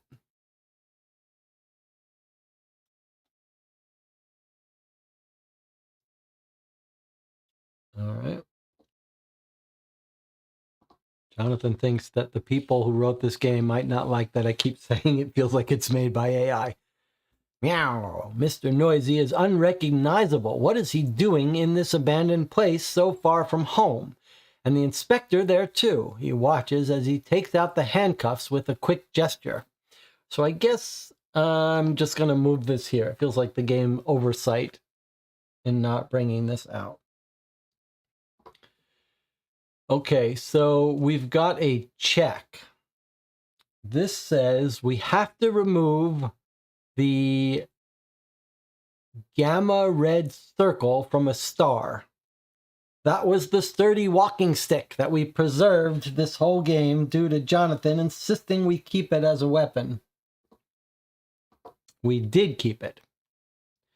So, because we have it, we can pass the check.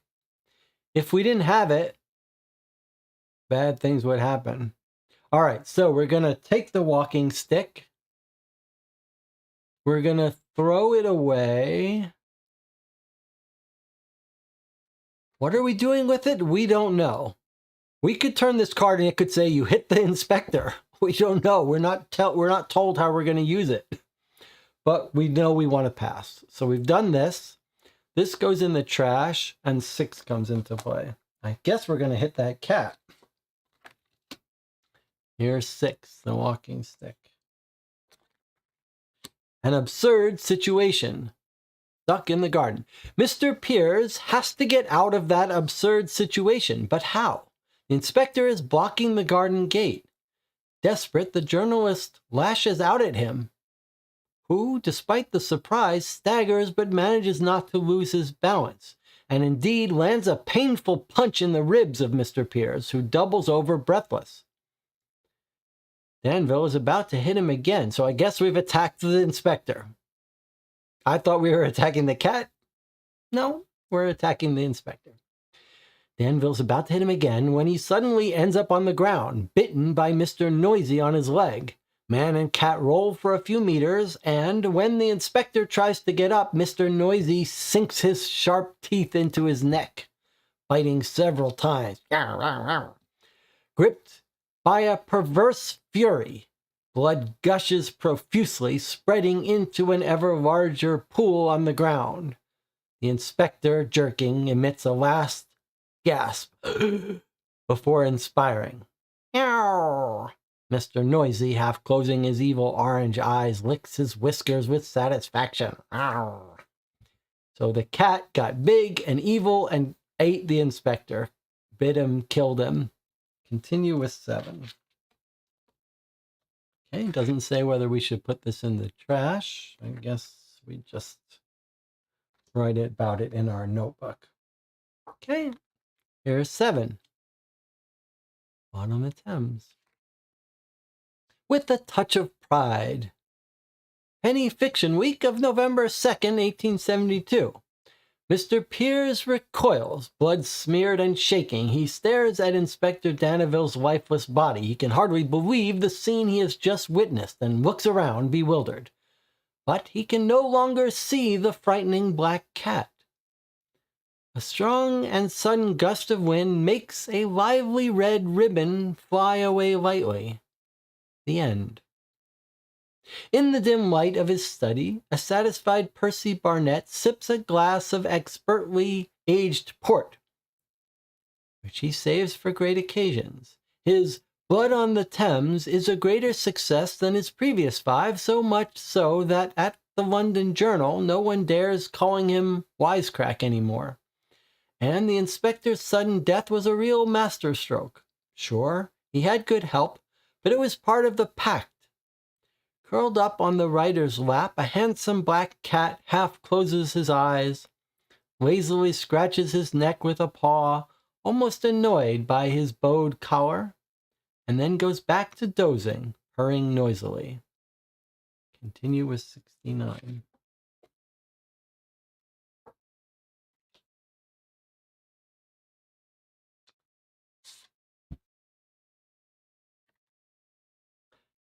Sensational!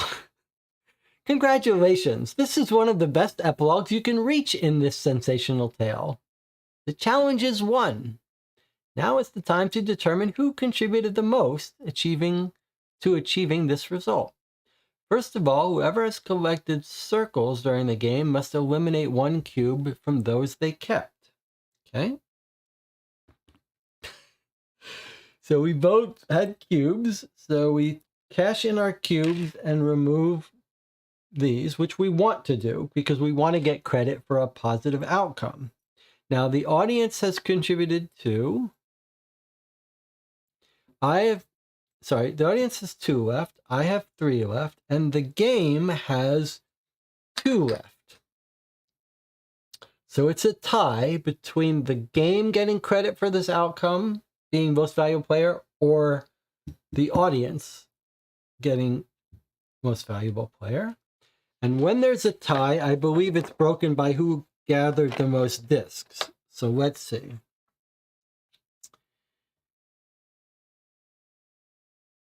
If you score discs according to normal rules, there doesn't seem to be a tiebreaker.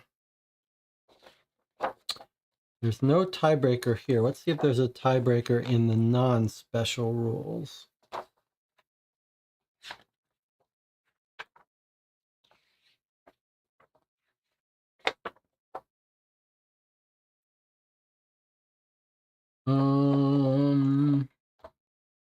Where are the rules in the non-special rules for winning the game?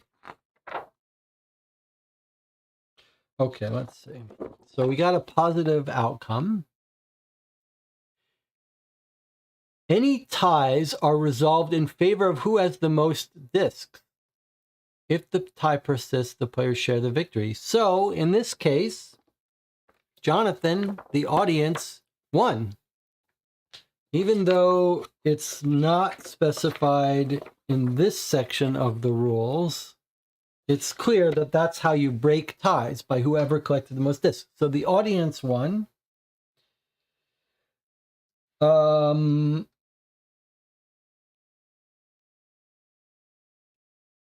was insane. That was an insane ending to an insane game. Not nearly as glitched in terms of broken rules, but the only choices we made were in the beginning, deciding which items to throw away so that we could keep our book and our newspaper, which the game never let us read.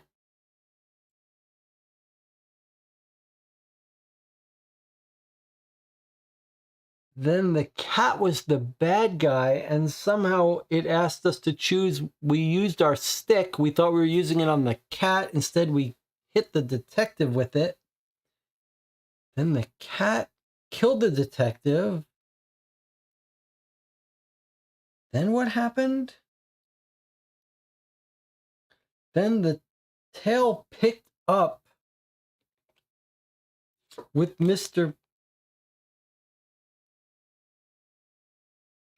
Percy Barnett. So, just to make sure I understand this.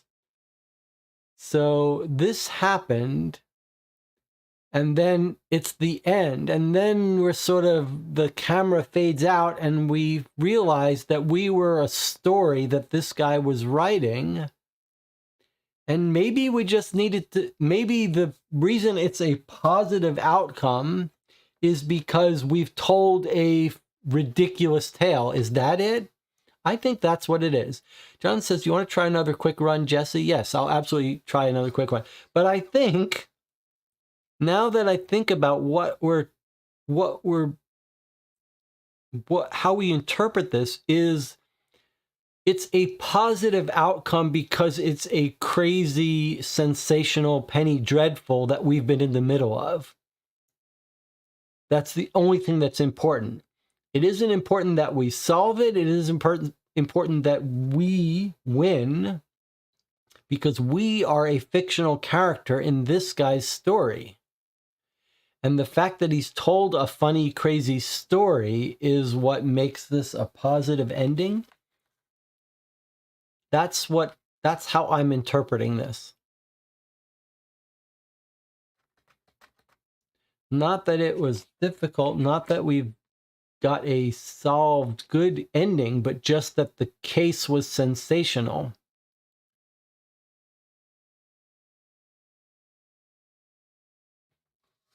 Okay, pure insanity, but we're going to, well, Jonathan, what did you think? Any other thoughts?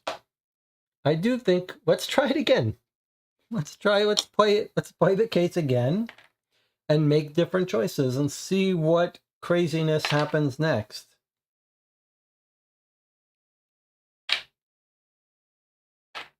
So I'm going to reset everything, give us back our 11 cubes. Jonathan, while I'm doing this, I'd like to hear your thoughts. 11.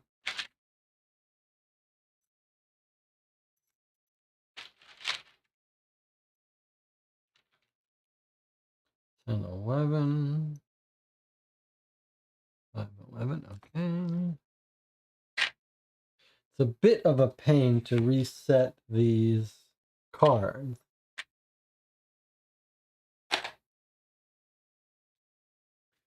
But again, we've seen less than half of the cards.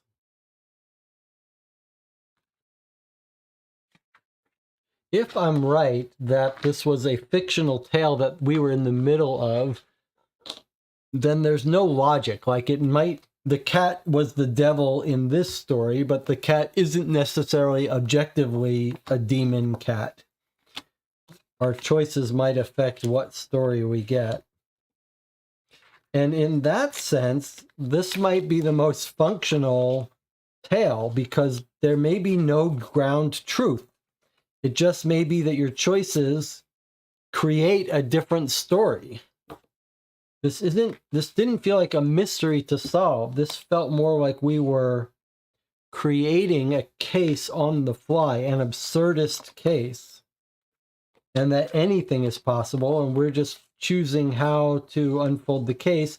So maybe if that's true, then the only thing we want to do is not have a boring story.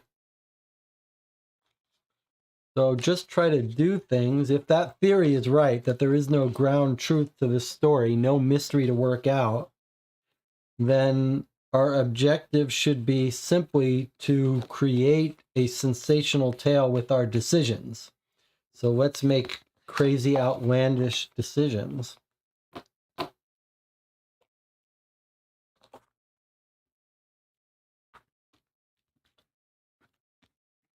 $60, $57, $52, $150.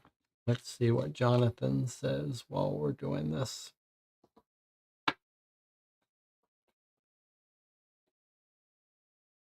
Jonathan, do you think my reading of it is right? And therefore my suggestion for how we play the game is right? That we should just try to do outlandish things to result in a sensational tale? DJ says, I don't share the fascination with this. This is a bad game, poorly written, broken and nonsensical mechanics, inadequate playtesting, shameless to charge money for this. Jonathan says, that's completely fair, DJ. The start seemed really clunky. Then I was probably enjoying the middle the most of any of these tales, but it seemed ridiculous how we stumbled onto the positive ending. I think the start would be better if it just had something similar to the store from case 1. Instead of immediately choosing what to discard, just give us a bigger selection to decide to take it as a start. But then Jonathan says, I think your reading of it might make sense. And if my reading of it is correct, then basically we can do anything.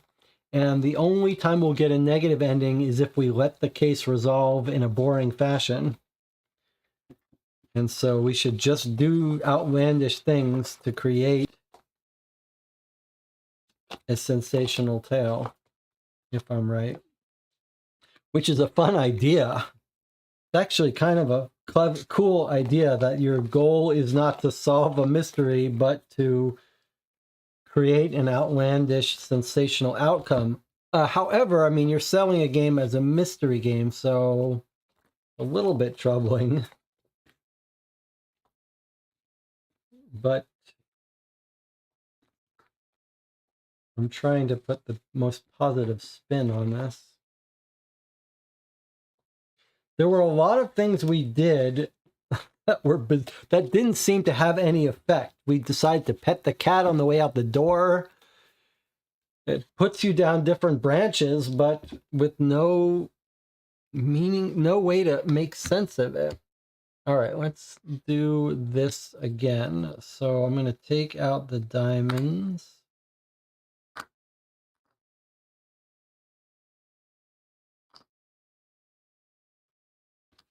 Okay, so diamonds.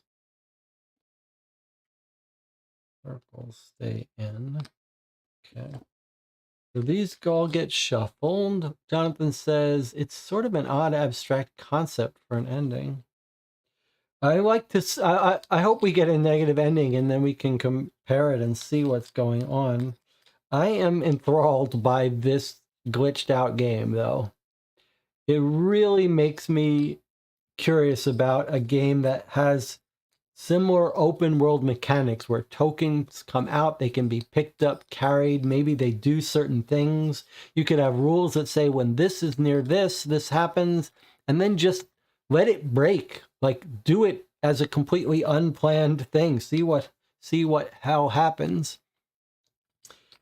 It did for some reason. All right, now I throw away 4 cards.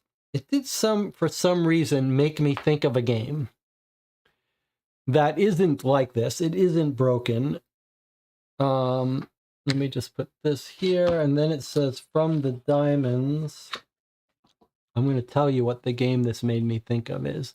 I mean, there are a couple of open world board games. randomly shuffle 4 diamonds. So these are all diamonds, right? Yes, okay. So we take these, we randomly shuffle 4. The rest go away. We shuffle 4 into here. Okay. So the game it made me think of, let me see what the chat wants to say first. DJ Moneycut says, I saw The Boy and the Heron last night. That makes 2 bizarre stories in 2 nights. Jonathan says, check Jesse, should we take the paper this round? We could also not take the paper or journal.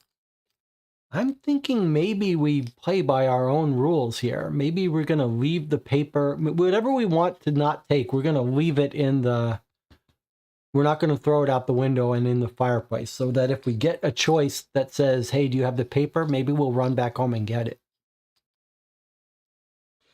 Okay. So now I'm going to stack these back up. The game almost got credit for that. All right.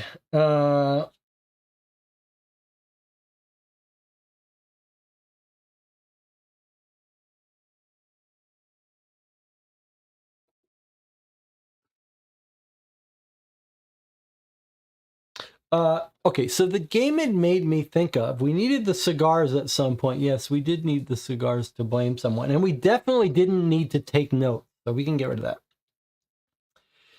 The game it made me think of, for some reason, was a game that I think is called Aleph Zero, Aleph Null, ALEPH space NULL. It was a game that was featured on a channel that I really love called Dungeon Dive. He finds these Dungeon Dive role-playing games that are very odd and sort of indie looking. And he played through Aleph Null, which is a card game. It's a pure solo card game. But it looks really cool, and it's basically like cards interact with each other. There's like a whole set of cards. They all have unique abilities, and it almost feels like an open world cards, the way they interact, or at least in a way that's hard to predict how to win, how to make it win. And so you've got a hand of cards and you're playing them. And as you play them, they cause certain chain reactions to happen that are a little hard to anticipate. So like if you watch this guy's playthrough, he's just learning how these cards work and what they do and what would a strategy look like. And on your first playthrough, it looks like you might have no idea how to strategize. And it looks very interesting. I'd like to, if you're watching this and you've played that game, could someone check if I've got the right name for that game? Is it Aleph Zero or Aleph Null? Can someone check that? Okay, so meanwhile, while that's being done, I will take our first turn here. Okay, so the first card comes out. It's a picture of this newspaper. The mansion comes into play on 1. Okay, so there's the mansion coming into play on 1. Okay, the London Journal, 7 a.m., a thick fog envelops the damp London streets.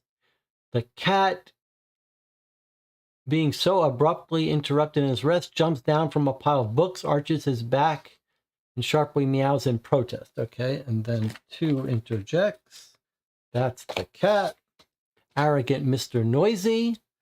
It says, put a token for him in the mansion. There he is. It can't be assigned to a character, and he's got his flashy red bow as a collar, and then that goes in the archive. Okay, next. After putting on a dressing gown, a disheveled journalist opens the door, finds a shivering man in front of him, wrapped in a heavy coat wet with dew. 3 interjects. That's our visitor, Percy Barnett, an old acquaintance. A successful writer, he only writes bizarre stories. Now, I think no matter what, the only ground truth here is that this guy is sort of writing a story. He's got the nickname Wisecraft. Okay, so you put the paper, the London Journal, in the mansion. Okay, and then it says put this in the trash. No, in the archive. 4. Okay, so that's us. We come into play on A right there. We are the eccentric Mr. Pierce, a curious journalist. Okay, unexpected success. It keeps happening. So he keeps having unexpected success. Eccentric, refined, disheveled hair, and a provocative gaze. He's innately curious and is always on the lookout for new ideas. So he gets 3 tokens. Red circular gamma. Black triangle delta cigar. There's his walking stick, which we're not gonna, I think maybe we probably won't wing that. And then he gets some cash. Okay, those are his 3 items, and he's the star. That's fine. Now we can also give him the newspaper if we want.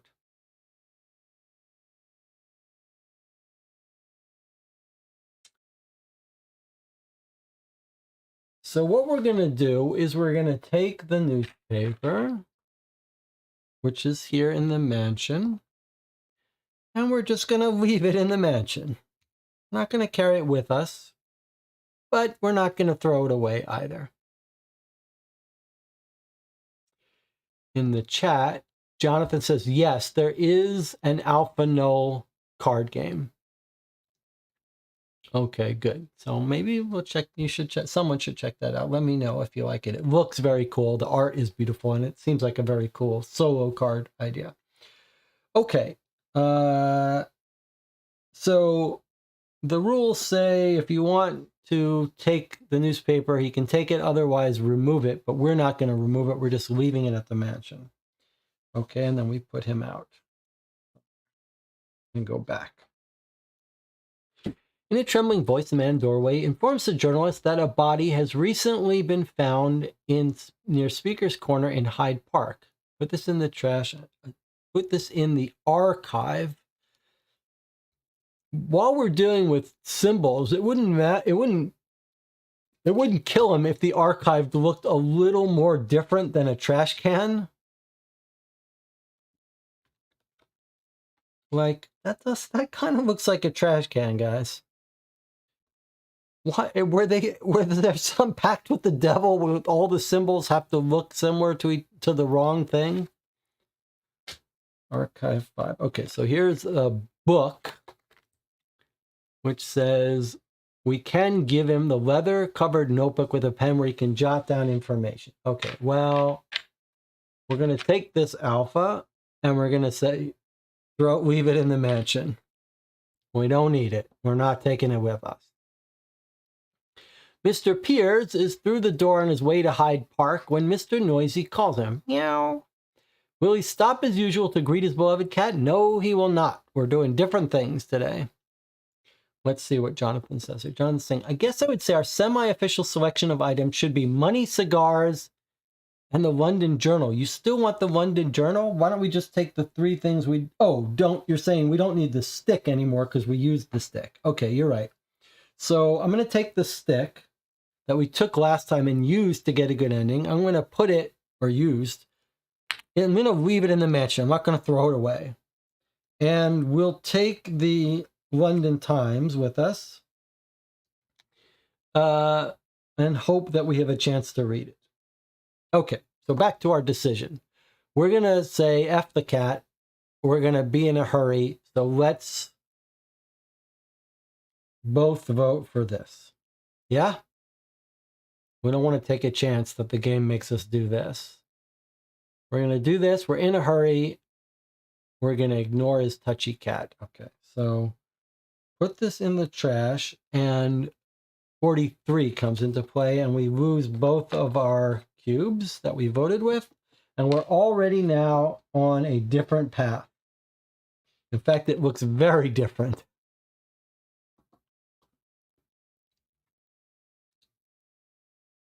What insanity is this? Place the Pentagon Beta red token on the crossings of the dotted line between A and C. Okay, we've never seen such a thing. There it is.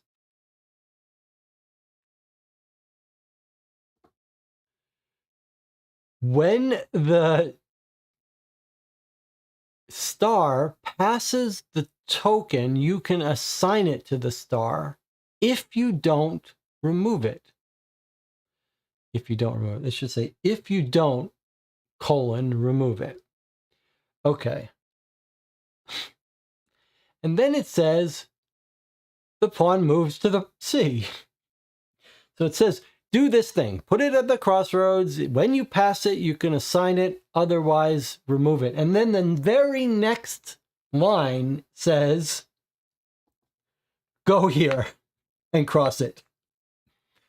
So within milliseconds of doing this and being told that this might happen at some point, it happens. All right. So the park comes out here on 3. And we now have to do this thing.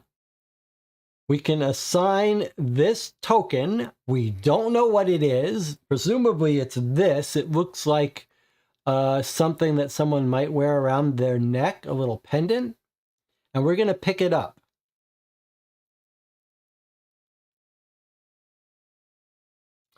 So we're going to pick it up, and now we have to choose one of these things to throw away.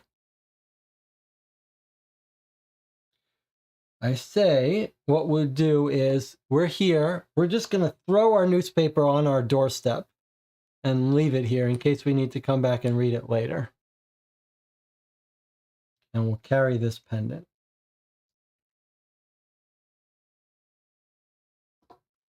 All right. Is there anything we want to do now? No, there's nothing we're allowed to do. We can't use our objects. We just flip this and read it. A thick gray fog on the way to Speaker's Corner. And beta red pentagon is an ashwood pendant with a broken eyelet. It represents a sacred figure. Mr. Piers looks at who might have lost that item, but sees no one. Roseville Road is completely deserted at this time of the morning. He walks at a brisk pace toward Hyde Park, which at 8:30 a.m. is already crowded with onlookers. Royal Park's keepers, recently introduced to patrol Her Majesty's parks to enforce public order, oversee the area. Mr. Piers spots an acquaintance, one who shouldn't let anyone wander around the scene of the crime. He has to convince that slacker to let him through. Okay, you must bid a number of cubes, players times 2 plus 1, and we can't pay him off. The first time we did this, we were able to pay him off. Now we can't for some reason. Well, number of players 2 plus 1, so that would be 5, and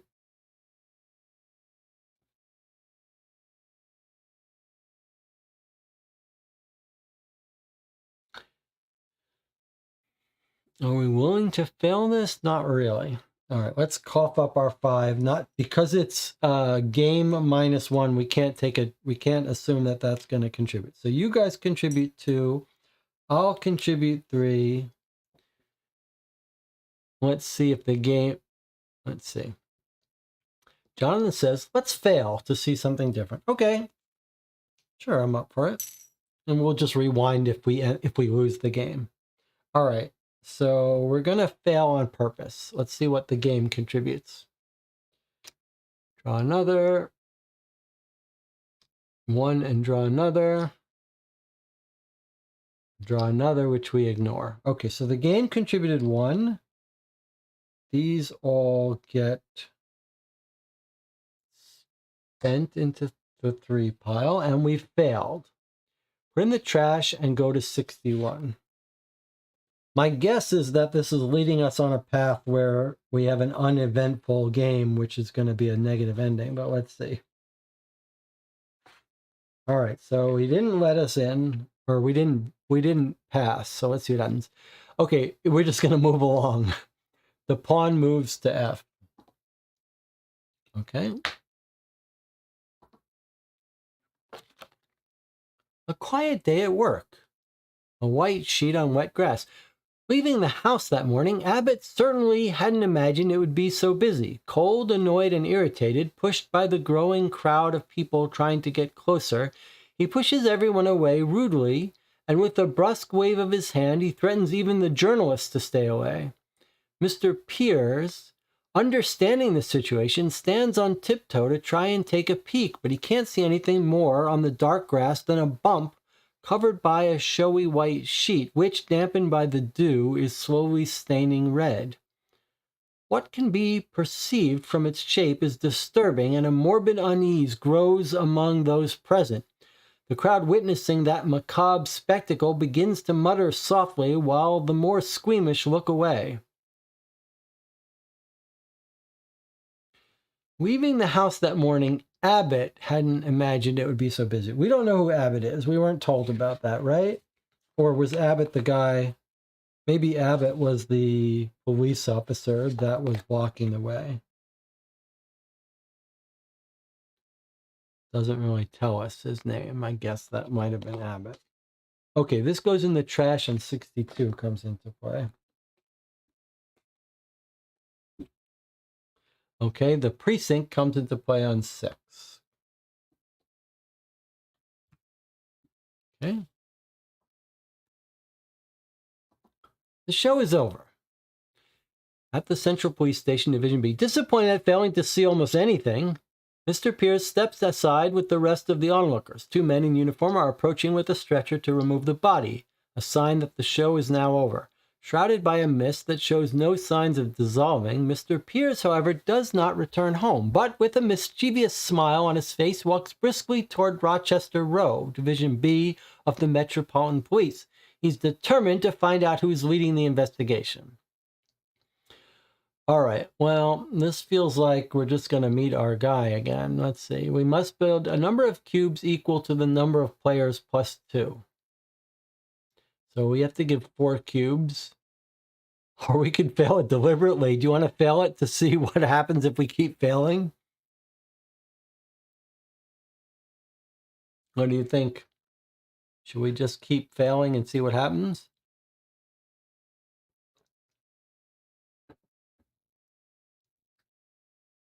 It's a cheap victory. Sure, let's try failing again, says Jonathan. Okay, we're not going to contribute any cubes. The game could pass this one for us if it gets lucky. Okay. There's 1 cube and no draw another. So that's it. So 1 cube was bid. We failed. All right. So we failed.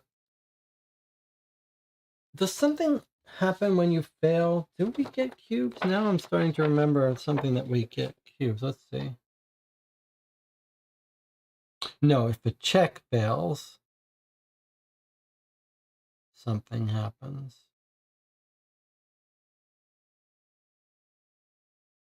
All right, anyway, we failed. So we go to 34.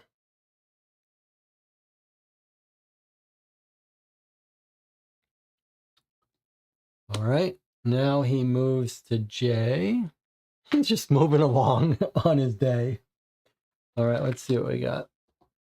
Total chaos in the corridors of Division B. It's already 10 a.m. Division B is teeming with officers talking excitedly to each other, orderlies who go from one office to another carrying documents. The horrific find this morning in such a popular area of the city must surely have thrown the entire police station into an uproar. It's total bedlam. And who knows what will happen when alleged witnesses start popping up looking for a few minutes of fame. Mr. Pierce looks around, bewildered. He spots a couple of officers he knows and tries to get closer, but no one pays attention to him. He's roughly pushed aside and encouraged to get out of the way. Crying out loud, can he see he's just getting in the way of justice? Put this in the trash, and then 35 comes out. Okay, 35 is a whistle. We've not seen this before. No details. The identity of the mutilated corpse. Disappointed in not being able to find out who's been put in charge of the investigation, Mr. Pierce does not lose heart and is determined not to leave the Division B without having at least tried to extract more information. Ever curious, In a corner of the corridor, he bites his lip nervously. An officer passes by, greeting him with a vigorous pat on the back. He might be the right person to get some clues. All right, so to pass it, we must bid cubes, players +3. So 5 cubes. And if we remove the cigars, we can knock that down to 4 cubes. Jonathan says, I think we passed this. We failed this the first time, so we should try to pass it. I was thinking we would just keep failing these and see what happens. What do you think about that? I'm sort of curious to see what happens if we just fail every trial.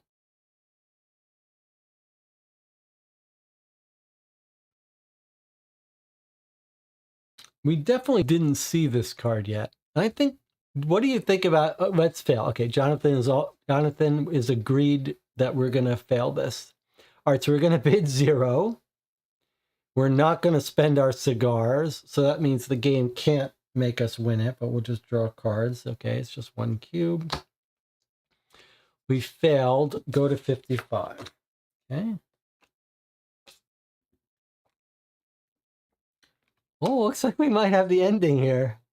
Okay, he moves to O, and the abandoned place comes into play. Remember that from the last game, the abandoned place. All right, so we moved to O, the abandoned place. We got killed in an abandoned place before in our previous playthrough. Okay, there's the abandoned place. Okay, let's see what we've got here. Still can't do anything with our tokens. At your wit's end, a small abandoned garden. Mr. Piers has exhausted all his resources. Disconsolate, he leaves through the main door of Division B, and with his head low, wanders through the streets of London, wet from the rain that has begun to fall insistently. Without a clear destination, he ruminates on the events of that strange morning, since he opened the door to his expert colleague, Percy Barnett. He left the house in such a hurry he doesn't even remember if he fed poor Mr. Noisy. He walks until he comes to a small abandoned garden along the bank of the Thames. It's now 12:30 p.m. He sits heavily on an old stone bench under a tree. Only the sound of the rain beating on the leaves and on the stones on the ground breaks the silence of that lonely place. Okay, this goes into the trash and 56 come out.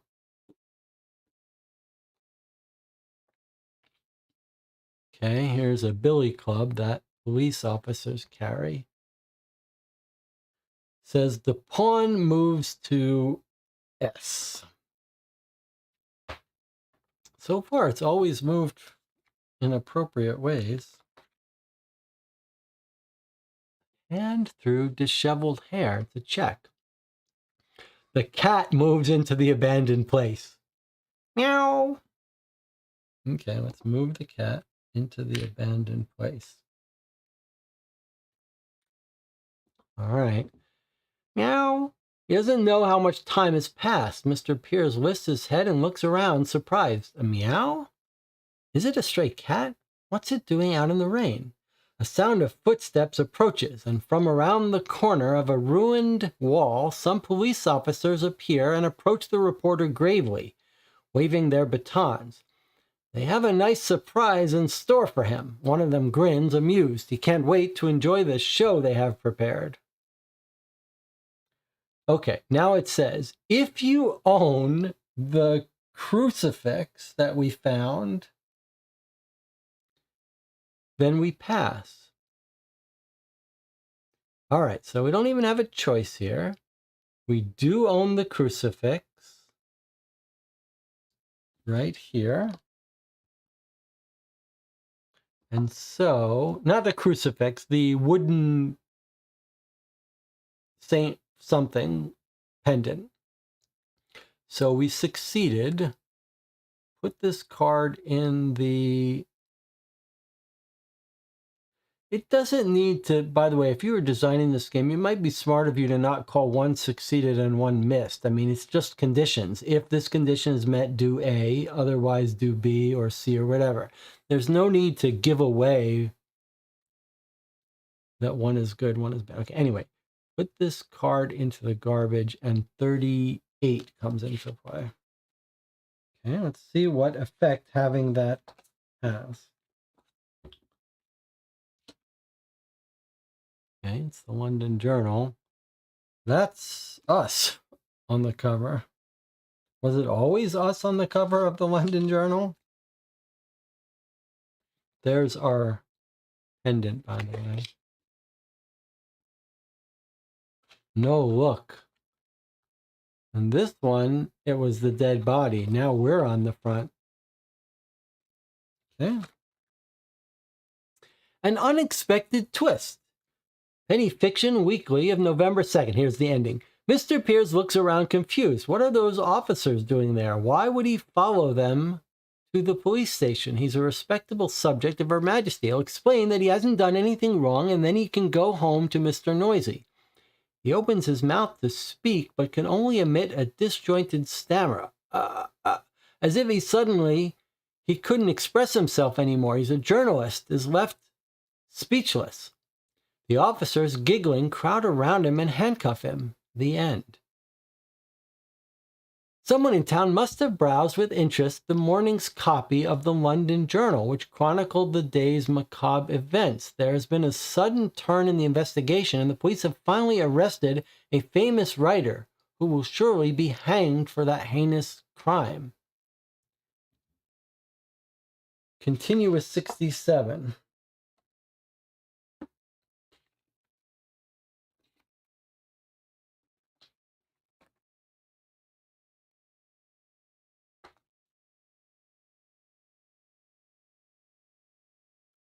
Too bad. Negative ending. You could have done much better. This is the worst epilogue you can reach in this sensational tale. The challenge is lost. Every player is defeated. Okay, so we failed every test and we got the negative ending. In some sense, that's good. But what has happened? What has happened in this story? I guess nothing. And then we got arrested, speechless. And the cat decided to turn us in or something. The cat put a spell on us that made us speechless. And then we got caught. Okay. Well, let's back up, maybe. I guess it's a little hard to back up to when we started auto-failing. But it feels like we don't really need to redo everything.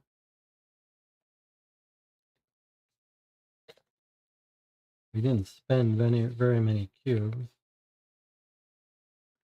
Let's see. Let's leave the cat out. Let's leave all these people out. But we can put away. We'll just back up a bit. We'll back up to where we auto-failed, yeah? John says, let's just rewind to the last item. You just want to rewind to the last item? Let's see. I think we should rewind to the last auto fail. Let me just see. Start putting cards back. What about this one? We could just rewind to here.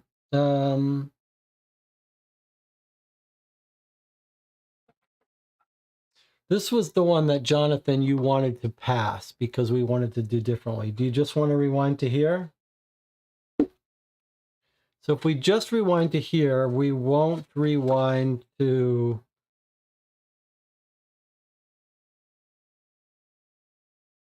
determine who's leading the investigation. I guess we did that one before, so let's not do that. All right, so let's rewind to here. Right, this was the one you wanted to pass before. All right, we're going to rewind to here. Number of players plus 3. So we're going to put in 5, except we're going to spend our cigar. Why not? And knock it down to 4. So there's our 4 cubes.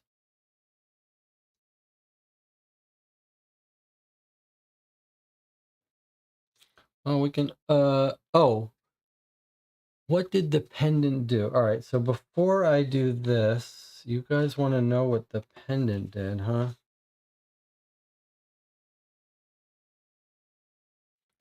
That may be easier said than done after I put everything away. Let me see.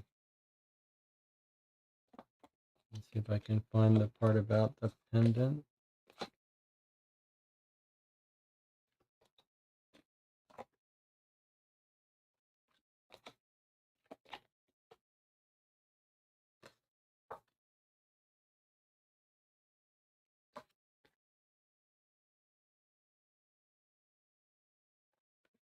I don't see it. We'll have to look at it later. Too late. Sorry, I shuffled it back in. We'll look it up later. Okay, let's pass this test. So we spin these. The game has to vote, but I guess we're backing up a bit. So let's just vote with one. Doesn't matter. Okay, none of it matters. All right, we passed. Go to 12. Just remind me in the end to find the card with the pendant. Okay, so the pawn goes to N, and the precinct comes out on 6. Okay, well, there it already is. I'm going to take away the abandoned place and put the cat back on his home. All right, so we found who the person is. At the cost of being kicked out, curiosity is stronger than pride. When he's not on duty, Berenger doesn't mind a few pints of red beer in the nearby pubs, but today he seems to really need some and can't wait to finish his shift. He's taken a liking to Mr. Piers and often exchanges jokes and anecdotes with him. Faced with the journalist's questions and his strangely inquisitive manner, the officer first becomes irritated, then bursts into hearty laughter. He warns him that he won't be able to get anything out of him. Okay? Then 13 interjects. Okay, this is the corpse. The unfortunate HB, the victim. At the police station, not much is known as of now. The remains of the body cannot be traced with certainty to any person who's currently missing. The corpse, which is missing his clothes and has horribly disfigured face, could be anyone's, but it doesn't seem like it could be just a drunk who ended up in the middle of a fight. The killer must have targeted the victim and for some reason not satisfied with the murder, then enjoyed defiling the body in an absurd and inexplicable way. The officers on patrol found away from the body in the direction of the river a handkerchief stained by numerous blood spatters with 2 initials embroidered on it. Alpha, Beta, and Gamma. To Percy. It's back giving items to Percy. I'd love to find a way to get those tokens from Percy, whatever they mean. All right, so Percy gets Alpha, Beta, and Gamma. There's some way for us to get hold of those? Okay, then it says, place this in the archive. If he has his notebook, otherwise trash. All right, we're just going to put this in the trash. So a handkerchief with initials. This is how we're going to get a different sensational ending if we can trace that handkerchief. Better go back to writing his penny dreadfuls than stick his nose in matters that don't concern him. Will Mr. Pierce persist in risking the worst, or will Mr. Pierce give the officer's favorite pub a try?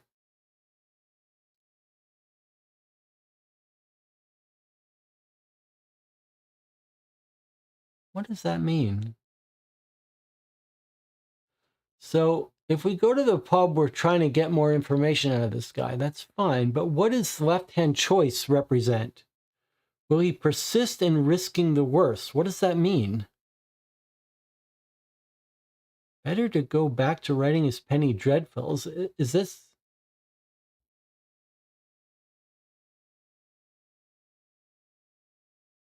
I think maybe this is going to let us go home and interact with Percy? What do you think about that?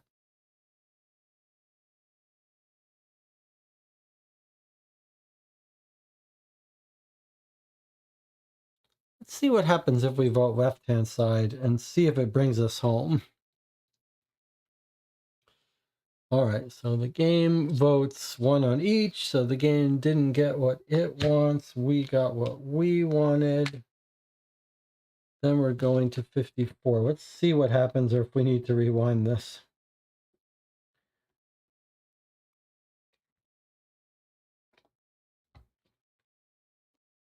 The abandoned place. It looks like we're going right back to the abandoned place and the cat and the billy clubs.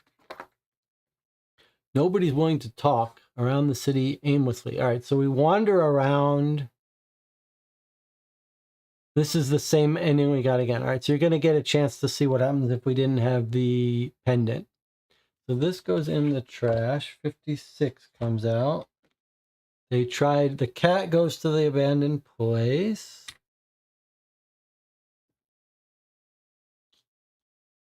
Okay. The two police officers come. They want to beat us up.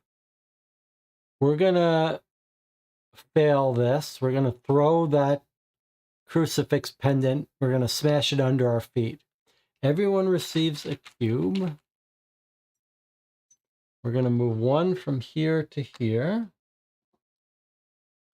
And now 27 comes into play. I got to assume this is going to be the same basic ending. It's still going to end, I assume. Nope. Instead, if you don't have the crucifix, you go to the hospital on 15. I guess they beat us up. Okay, hospital goes on 15. And we go to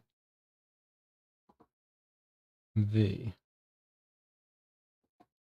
Okay, so it got beat up in the hospital. Let's see what it says.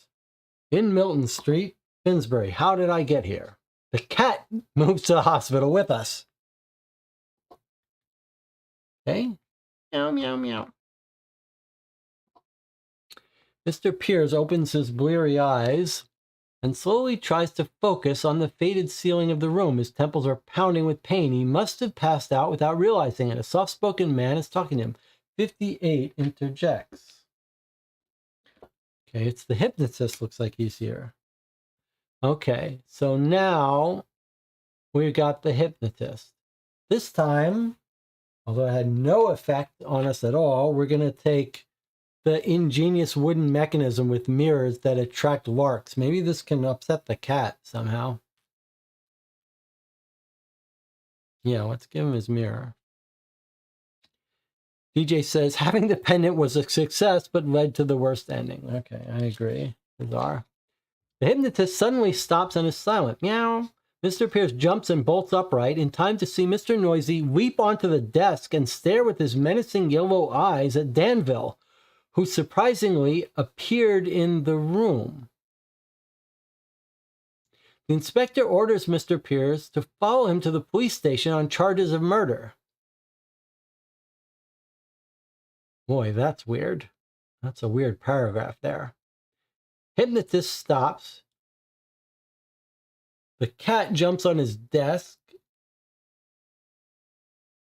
And then the inspector orders us to follow him. Okay. Will Mr. Pierce be too terrified to react? Or will he flee desperately? Well, what do you think? I mean, I'm afraid we're going to flee into the abandoned alley. But running seems more sensational, says DJ. So that's what we'll do. We're going to run, flee desperately. Okay, the game votes 2 cubes left. So it's overwhelming that we go left.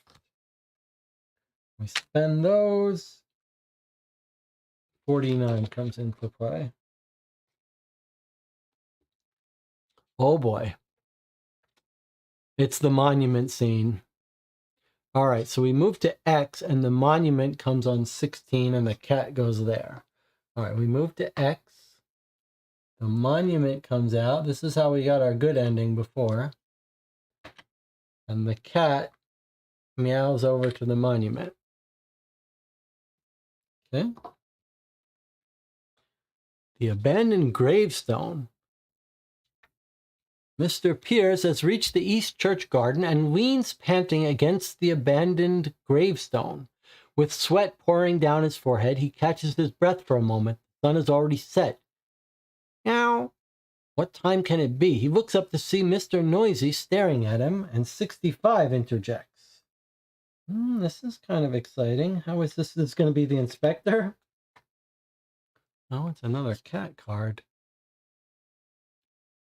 Oh, it's the diabolical creature. Okay, so he's turned into the diabolical creature once again. That's fine. In anguish, convinced now that he's lost his mind, Mr. Piers runs off. Meow. He feels hunted, followed, observed at every street corner. That damn meow won't leave him alone. To pass the test, you must bid a number of cubes equal to the number of players times 2, then plus 2. So 6 we'd have to bid to succeed. Surely we want to succeed. We can afford it easily. In fact, if we want credit for a good ending, we could bid over the amount, but let's just bid our 6. Let's see what the game contributes. 1 and draw another, and draw another, and 1. So the game contributed 2, we contributed 3. I'm going to take the circle so that we're tied. These get spent. These get spent. The game is going to get credit for this victory if we're not careful. All right, so we've succeeded. 47 comes into play. 47, that sounds familiar, actually.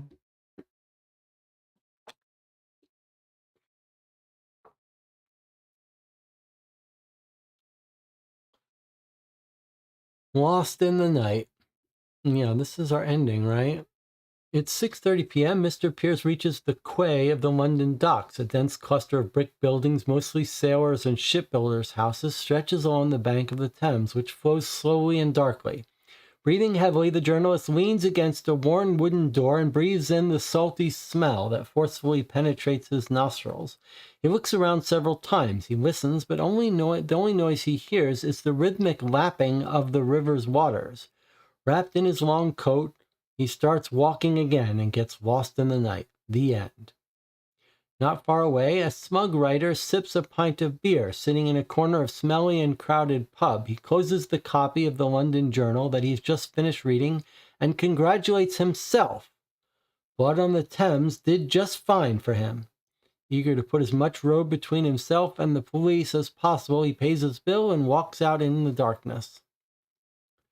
So again, this guy is writing the story that we were in. And it says, continue with 68. 68 is the neutral ending. It's not enough. This is not the best epilogue you can read. So now we've had the negative, the neutral, and the positive ending. Once again, we got the positive ending on the first playthrough. Who contributed the least? So actually, in this case, it's another tie with 3 to 3 to 4. Because I throw in the white cube to remove one of mine. Oh, wait, I'm supposed to add this. So actually, I got 4, 3, and the game has got 4. I have 5. So whoever has the most cubes win. So I contributed least to this outcome, so I get most valuable player. All right, well, pretty bizarre. This is what we're going to do now. Each case we did something different. Case 1, we played according to the rules and then stopped and talked a lot about the game. Then on our case 2 on Friday, we replayed it a bit. In case 3 now, we've replayed it a bit. And what we're going to do is we're going to take a break and we're going to look through the cards. We'll look through the cards together and see what interesting things we can see rather than play through it again. But first, we're going to take a break. If you want to leave, I wouldn't blame you now. But if you stick around, we'll look at the cards we've never seen. See if we can find any use for these tokens. We haven't used a single token of for any real purpose here other than to bribe someone. I'll see you in 8 minutes.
We're back. We're going to now look through the cards from case 3, having finished it.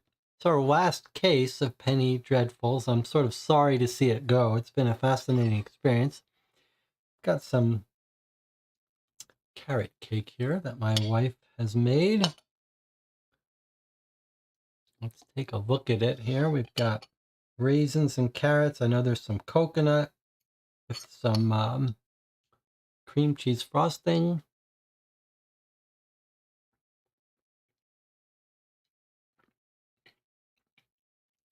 That was good.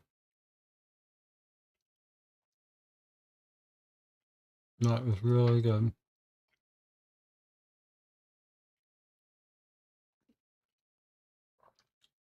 Well cooked, not overdone.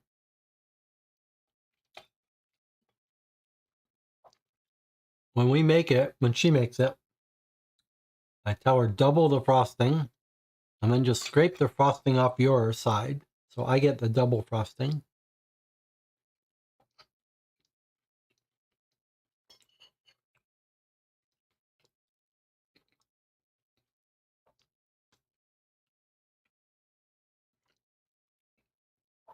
It's got carrots,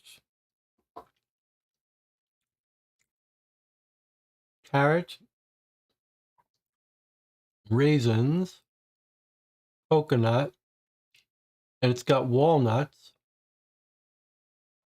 And to help it stay moist, it's also got pineapple.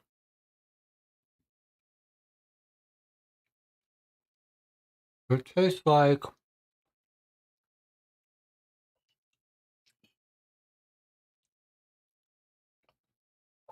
carrot cake and banana cake are actually quite good.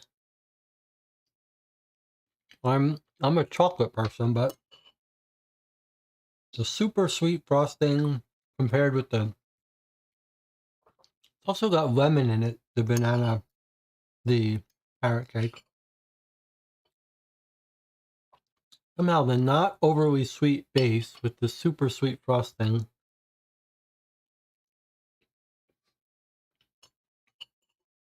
That is a good combination. Highly recommended. Tell you what I'm going to do for you. I'm going to post the recipe on the Board Game Geek Guild section for this channel. And if you make it, let me know.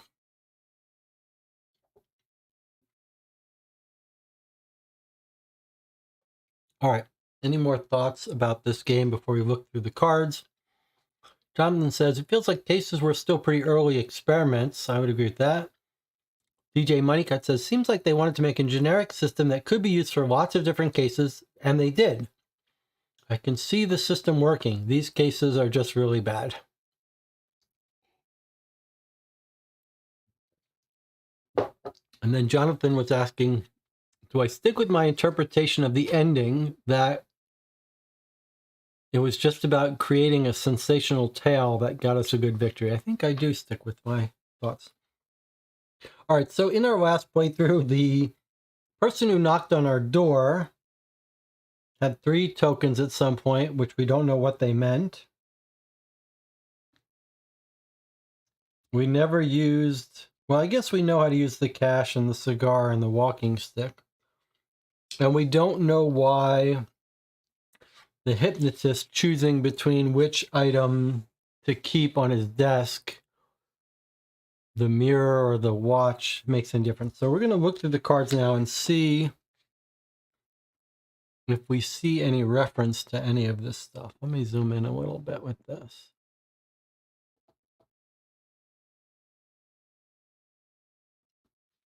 DJ Moneycut says, the cat is the devil, gives the writer story ideas, but the cat also appears in the story and kills the cop. So if you were reading the story in the paper, the cat came out of nowhere at the end.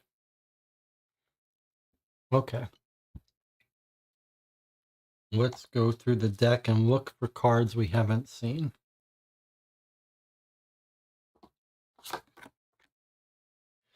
Okay. This was the garden near the end. Oh, this is when he kills the detective.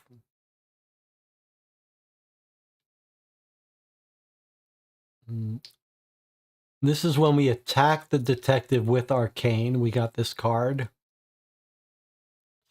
And look, the detective is in the paper this time because he got killed by the cat. And this is the guy super excited about his success. This was the great ending because he's written a great story about the detective being killed. Okay. I don't remember seeing this card. What's this? A feline leap. In a panic and amazement, Mr. Pierce quickly looks around. He doesn't want to dangle with a noose around his neck. Counting on the help of the hypnotist, who stares dazed at the scene without taking a step, is out of the question. There's no time. Who knows how many officers are in the corridors? Life's at stake here. Annabelle doesn't expect that.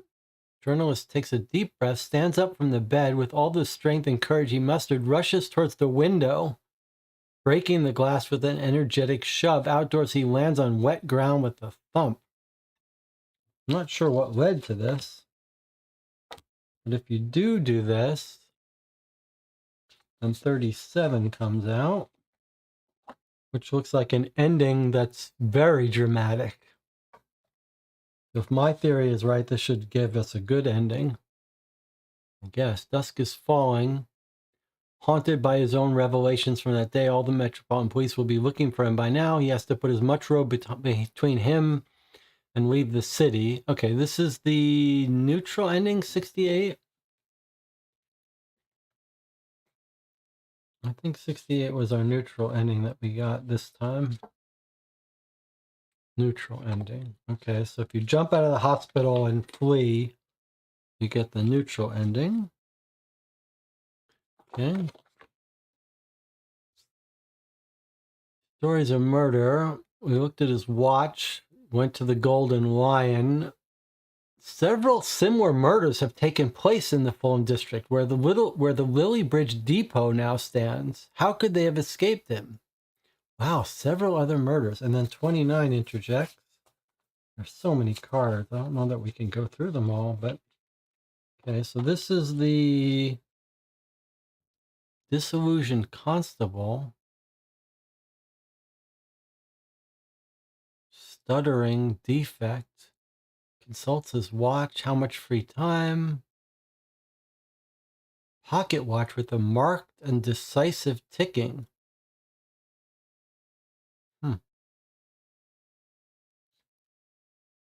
Okay.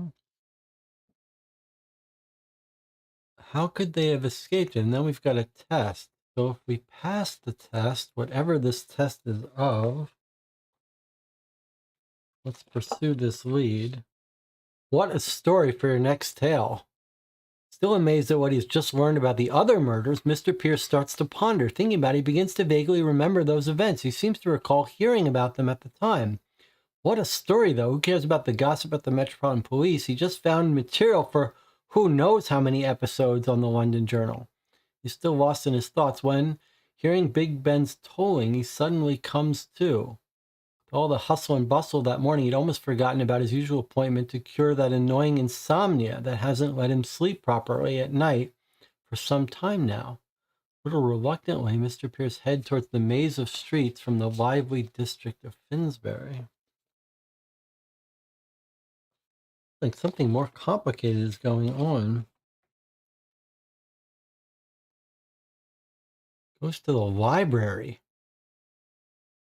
Enters a study with faded walls, an armchair. A man invites him to lie down on an empty couch. So this is the hypnotist. There's a different way to get to the hypnotist. Talk about this for a minute.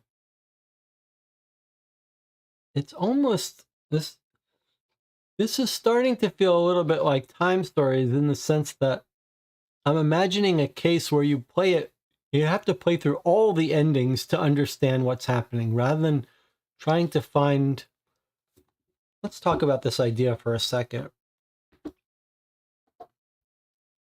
The way these cases have gone is that we're trying to find the best path through to get the best ending, right? That's the nature of this game. It's like a choose your own adventure where you're trying to find and get the best ending. You might get that on your first playthrough. You might take you 5 playthroughs to get it. Time stories is basically the same idea, except maybe you're expected to fail more often. Now let me propose a different mechanic, a different conceptual idea. Imagine a game like this, with a choose-your-own-adventure, multiple paths, except there is no good ending to get to. Instead,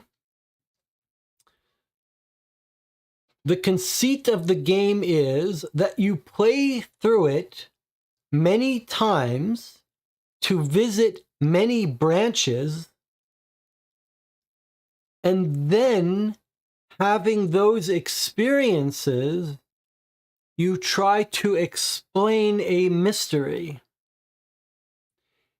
In other words, rather than trying to get to the positive ending, imagine a game where you're traveling through these paths, reliving a day over and over again, but that it's a mystery you're trying to unfold by seeing different paths. And then when you're ready, you answer questions the way you do in a typical Sherlock Holmes consulting detective game. Then the puzzle is, by traveling these different paths, can you gather little snippets of information on each pass through, that when you think about them, fill in the gaps in your knowledge, almost like a movie where you see the same movie from the perspectives of different people, and then as a whole, you can understand the whole story.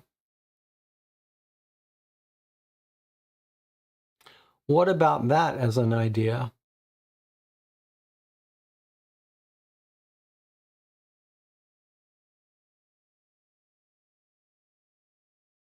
Maybe you might even play it as different characters.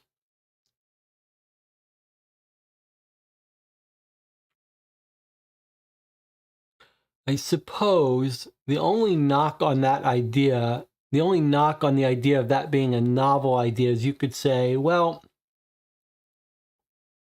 couldn't you use that same idea but make it so that your understanding of all the paths would let you pick one path through that succeeded?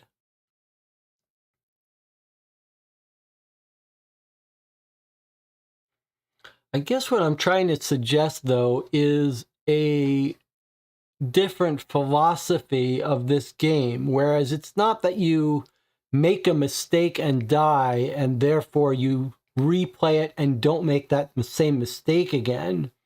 What I'm suggesting here is much more of a play through different paths to gain the knowledge and the clues from those paths, and then employ them on a either final answering questions or a final playthrough, rather than just, okay, don't do the thing that kills you. All right, just an idea. All right.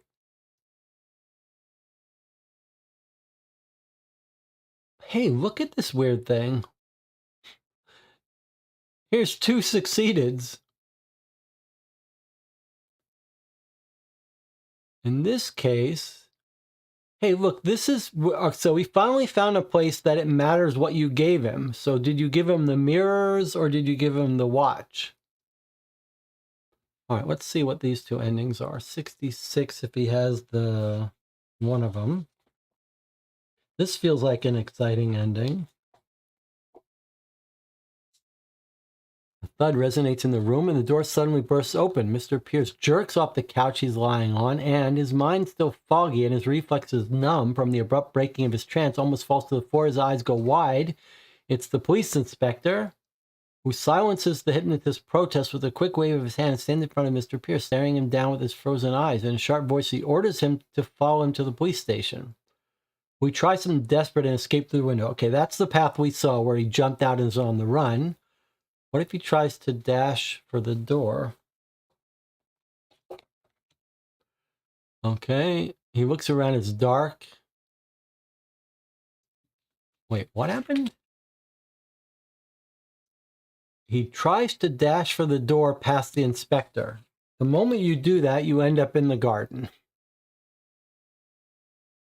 And the tombstone.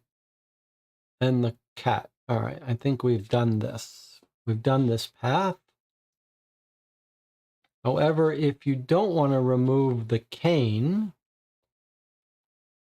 if you don't want to attack the inspector, there's no inspector. If you don't want to use the cane on the cat, or the inspector is not intimidated by the cat or whatever he has become. Mr. Pierce staggers, stammers. Officer calls his name. Journalist seems to recover for a moment. Meow. What is he discovering about himself is a huge burden on his conscience. Horrified, he would like to put an end to the anguish that consumes him, but he has no intention of facing the gallows. With a gleam of madness, he tries to get past the cat and pounces on the inspector with all the strength of his body. Now we're attacking the inspector explicitly. All right, so if we pass, we go to 31. So I think we're going to kill him here, and then we're going to get a good ending. Mr. Noisy watches as Mr. Pierce lunges forward at the inspector, knocking him off balance, throwing to the ground, hitting him several times. The cat grins with satisfaction under his long whiskers, wags his tail frantically, lets out a deep meow and leaps. He jumps on the inspector, biting him on the arm, allows Mr. Pierce to deliver the decisive blow. Chief of Investigation falls to the ground, hitting his head violently with a dull sound. Wow, that's brutal. After a last jolt, the officer's body remains motionless with wide open eyes, with a red halo mockingly surrounds its head. Rest in peace. Meow. Okay, then we read card 7, which we must have already seen. Surely this is a good ending card. Where is card 7?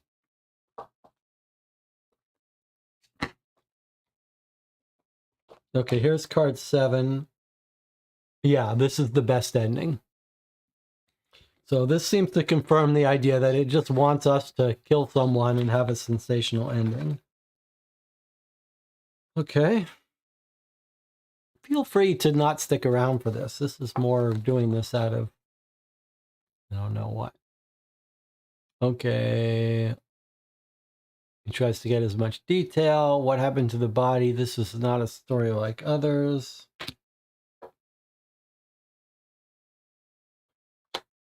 48.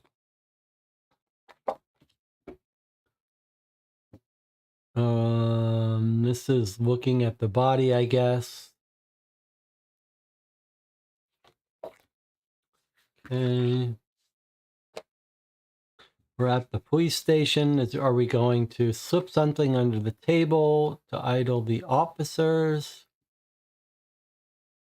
He wants to find out who is leading the investigation. Okay, these are boring. We don't care about these.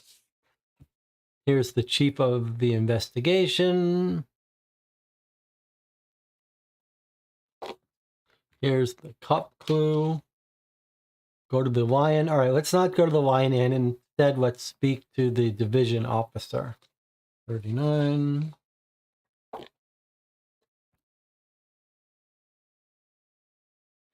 Fresh out of the academy, Berenger is not particularly brilliant, but he has distinguished himself for industriousness and enthusiasm with which he tackles even the most boring cases. He's taken a liking to Mr. Pierce. He tells him about the victim, so horribly disfigured and abandoned on the grass without any regard, is actually the son of a well-known entrepreneur. This is an interesting path. 42 interjects. This is the booker. Gives him the card. I really hope we can resolve this. We're going to get an ending that lets us deal with these. Who doesn't like to flaunt his wealth, even in his attire? The only whim he allowed himself is a pocket watch. I see. I think Percy Barnett took his pocket watch, maybe. Okay, so we could go to the library or get information at the bar. Let's go to the library.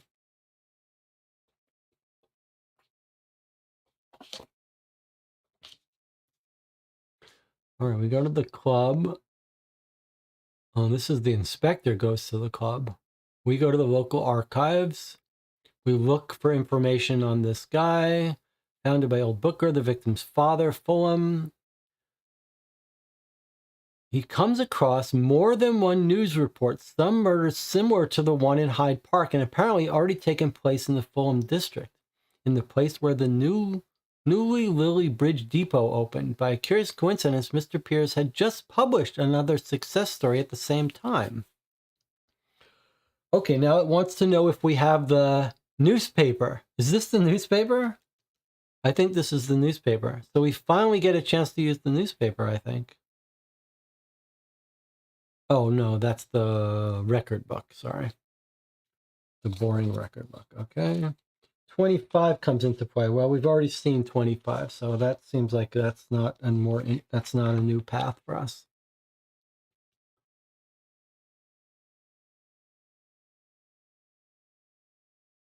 Jonathan says, I don't know if we've chatted more with the other cases or it took longer to tally everyone's vote, but it seemed very odd to me. We seem to reach the best ending the quickest for the hardest case. We reached the best ending for all the cases we played, I think, fairly quickly. I'm a journalist. He has to come up with something. I don't know how we got here, but we've got some weird stuff here. Tells us how many we have to bid. 46 and 64. This looks like another ending. The inspector doesn't buy Mr. Pierce's story. He's been keeping an eye on the reporter. Sudden turn of the investigation leaves no shadow of a doubt. So we get arrested and we get the bad ending. All right, let's just turn over some of these cards. I guess we can look at some endings. Let's see what this ending is. Anvil does not allow himself to be taken by surprise and showing surprising agility, jumps aside and dodges Mr. Pierce's onslaught. Inspector's about to hit the journalist from behind when Mr. Noisy comes and eats him. This is the neutral ending, I guess. The clothes of the killer. Some clothes were found in the shrubbery near the bend in the Thames. They belonged to the murderer. He also realized he could give that man a face and name. The author of the story Blood on the Thames.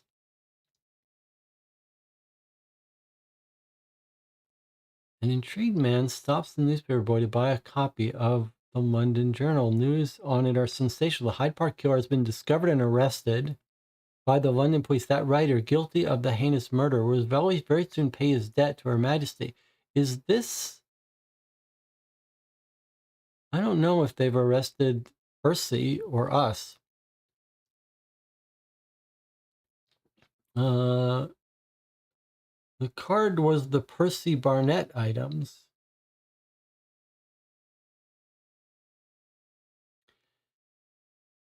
If I don't, that card was the Percy Barnett items. DJ, do you remember what card your time is? A couple of cards ago with a challenge on it.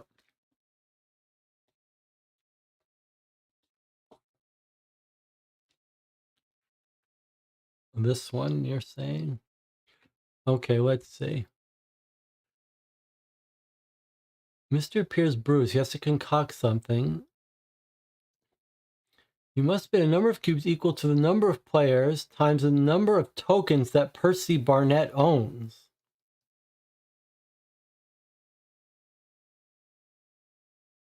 If he has no additional tokens, then it fails. If he has no tokens, it fails. So if you've gathered evidence that he has some items, you read this. And then if you succeed, 64, this is where we're going to defeat Percy. Let's see. All right, good catch. Let's see what happens. The mysterious watch, a stroke of genius. That afternoon, just before entering the hypnotist's office, Mr. Pierce had looked at his watch again, but found that it did not tell the time correctly. Though he could hear it ticking, its hand didn't move. He'd shaken it and looked closely, trying to find out why, and only then had he noticed the engraving on its case, HB. He frowned. He just couldn't explain how that object ended up in his pocket, and he was starting to feel uncomfortable. As he turned it over in his hand several times, thinking about what to do with it, something suggested that it was better to get rid of it as soon as possible. Meow. Looking back now, what an idea he had to add it to the hypnotist's junk. That trophy can now become his salvation. Not sure I fully understand that, but if we read this, it looks like the hypnotist is going to get arrested. With a smug look, Mr. Pierce leaves the police station just as the hypnotist is being dragged in handcuffs by two officers. A pale dawn is about to break again over the rooftops and streets of London. The reporter tightens his coat and goes home. The end. And then Percy Barnett is looking over the copy of his Penny Dreadful that he wrote. Okay, so this is another best ending if you frame the hypnotist. Okay, what's this? The veteran Faintree, a former detective.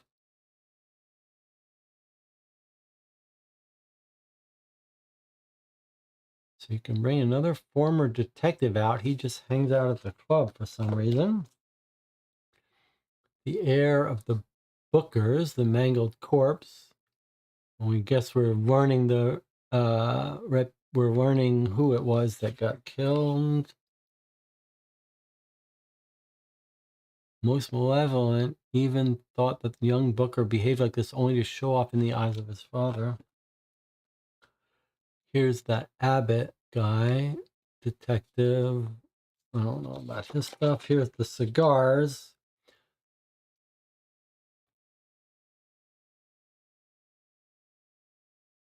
We give him the cigars or something. He tells us to go to the British Museum.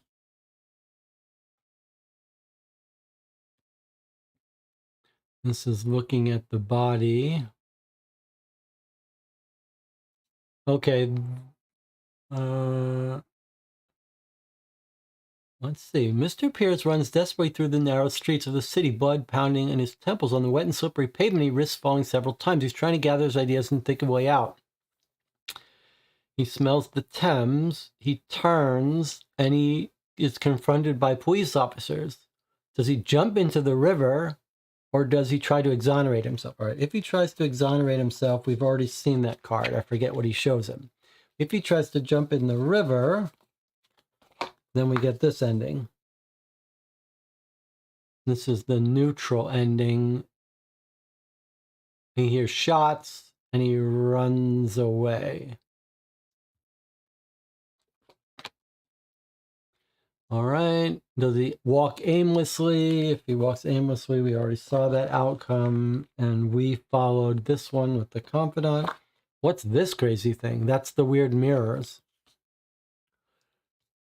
I try to focus on the images in front of me. It's late at night, but I recognize myself. My body is familiar and foreign at the same time. I watch myself sneaking away from Hyde's Park corner, evading the sleepy stairs. Doesn't it feel like when we used the hypnotist mirror on us, we should have seen this card? Mr. Pierce wakes up, his eyes widen, and he meets the hypnotist's gaze.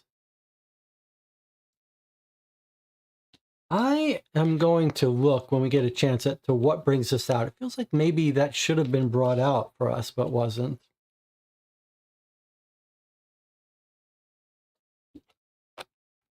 36, huh? Let me look at the rest of these cards here. Okay. This is one of the best epilogues. This is the 69. This is the best answer that we saw. This was our negative answer. 67 and 68 was neutral. This is the guy who's hypnotizing us. And we get a choice whether to run or not. There's Inspector Danville, the guest star. This is the abandoned garden. We are already that. This is our victim, which gives him tokens. I guess that's evidence against him. This is the golden lion, where we have to pay the guy to talk.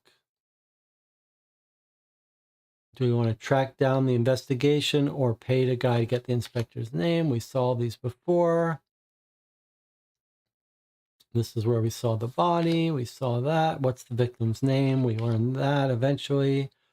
An old acquaintance. That's figuring out the inspector.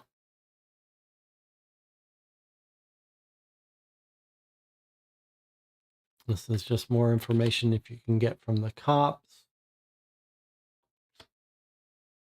An unexpected twist. This is the bad ending.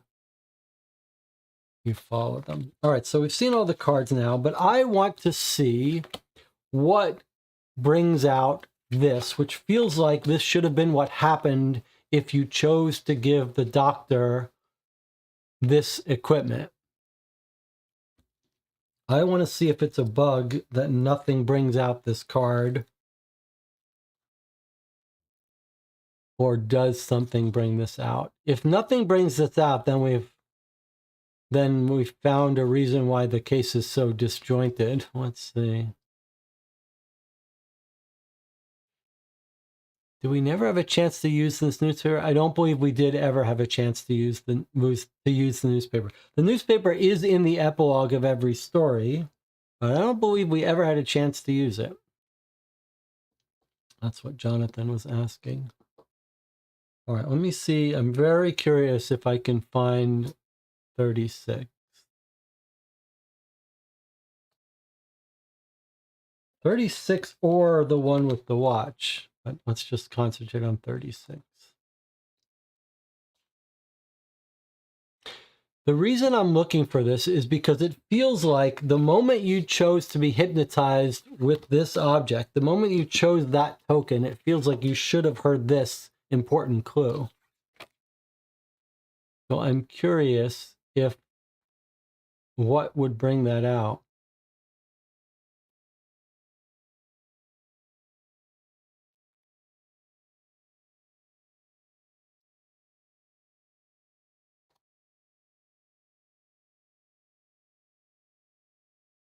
What would get him to hypnotize you with that device, which we tried to get him to use? 37. 7. Oh, there's 36. Okay, let's see. So if we lie down,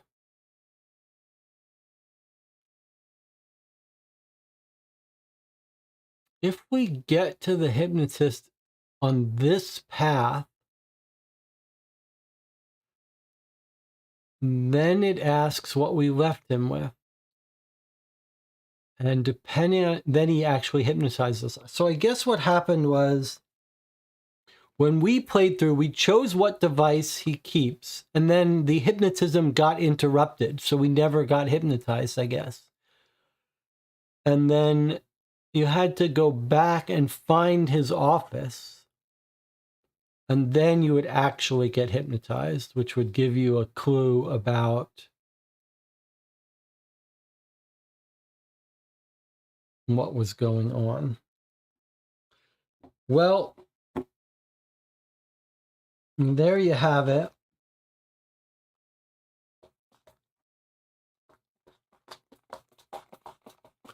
One does run the risk of playing these games into the ground. We've now looked behind the curtain, and it's just as strange and glitchy as it was from the other side of the curtain. Any final thoughts from the channel before we wrap this up? I mean, I am fascinated by this system. I'm fascinated by how glitchy it is. What was the yellow beta triangle? I believe the yellow beta triangle, the yellow beta triangle was the newspaper.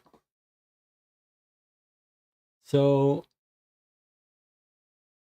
I guess here's a question. Okay, I guess if you have the newspaper, choose whether everyone receives or loses a cube. So I guess at this point, right before you got, or right after you got hypnotized, you could decide whether you thought you were going to win the case or not, and then react to it. I mean, it's fascinating how open-ended and how many branching paths there are that we didn't see. This case in particular, though, I feel like the other two cases had a real story, a singular storyline, a singular mystery. This last one was very odd. I'm still not sure I fully understand what the intent was. We were being manipulated by a giant cat demon, and the guy who knocked on our door was the writer of the story. We just wanted a sensational tale. Jonathan says what might be a better reading of it. John says it feels like they maybe just wanted to tell a more surreal story. Although there were elements at the different endings we looked at that were about like framing someone for the murder that we committed. Jonathan asks, how would you rank the cases? I like the story of this one the best, but I like the glitches in the second one the best. So I would rank the second one best. Case 2, which was the bloody pearl necklace, would be my top rank. What was the first one we played? The first full case, I can't remember what that one was called.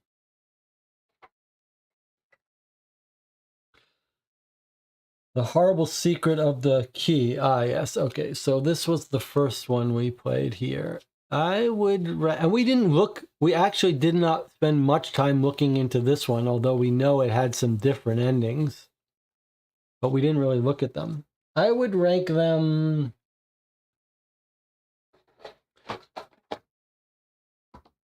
Second case favorite? Maybe this third best. Maybe the first case next, and then this one last. Yeah, I would say this one last, because there was nothing to do with the tokens. Both the second and first case used the tokens in more interesting ways. And the second case was also my favorite because it was the most interestingly glitched, with the dog that we put in the purse that we gave the knife to. How would you guys rank them? So for me, it's second case first was my favorite, then came the first case, then came this case last. So if we look at the list of them,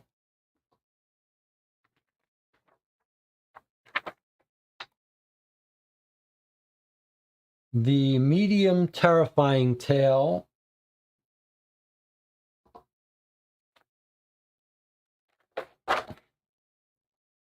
medium level, the bloody pearl necklace was my favorite. Then came the horrible secret of the broken key.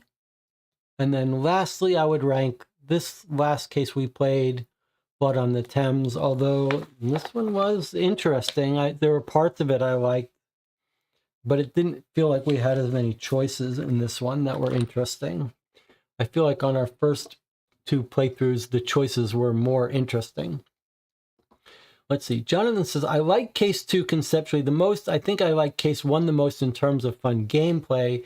Case 3 might actually be the closest to what the author wanted in terms of experience, but it was so odd, I think will not really appeal to many. So sadly, I guess it's last. DJ Moneycut says, this was the least broken except for the short intro case. So I would choose that one, I guess.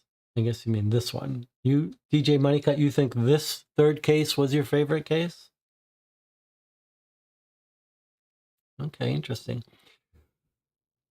Well, One of the most enjoyable things about this channel is getting to talk about interesting games, and there's no denying that this is interesting.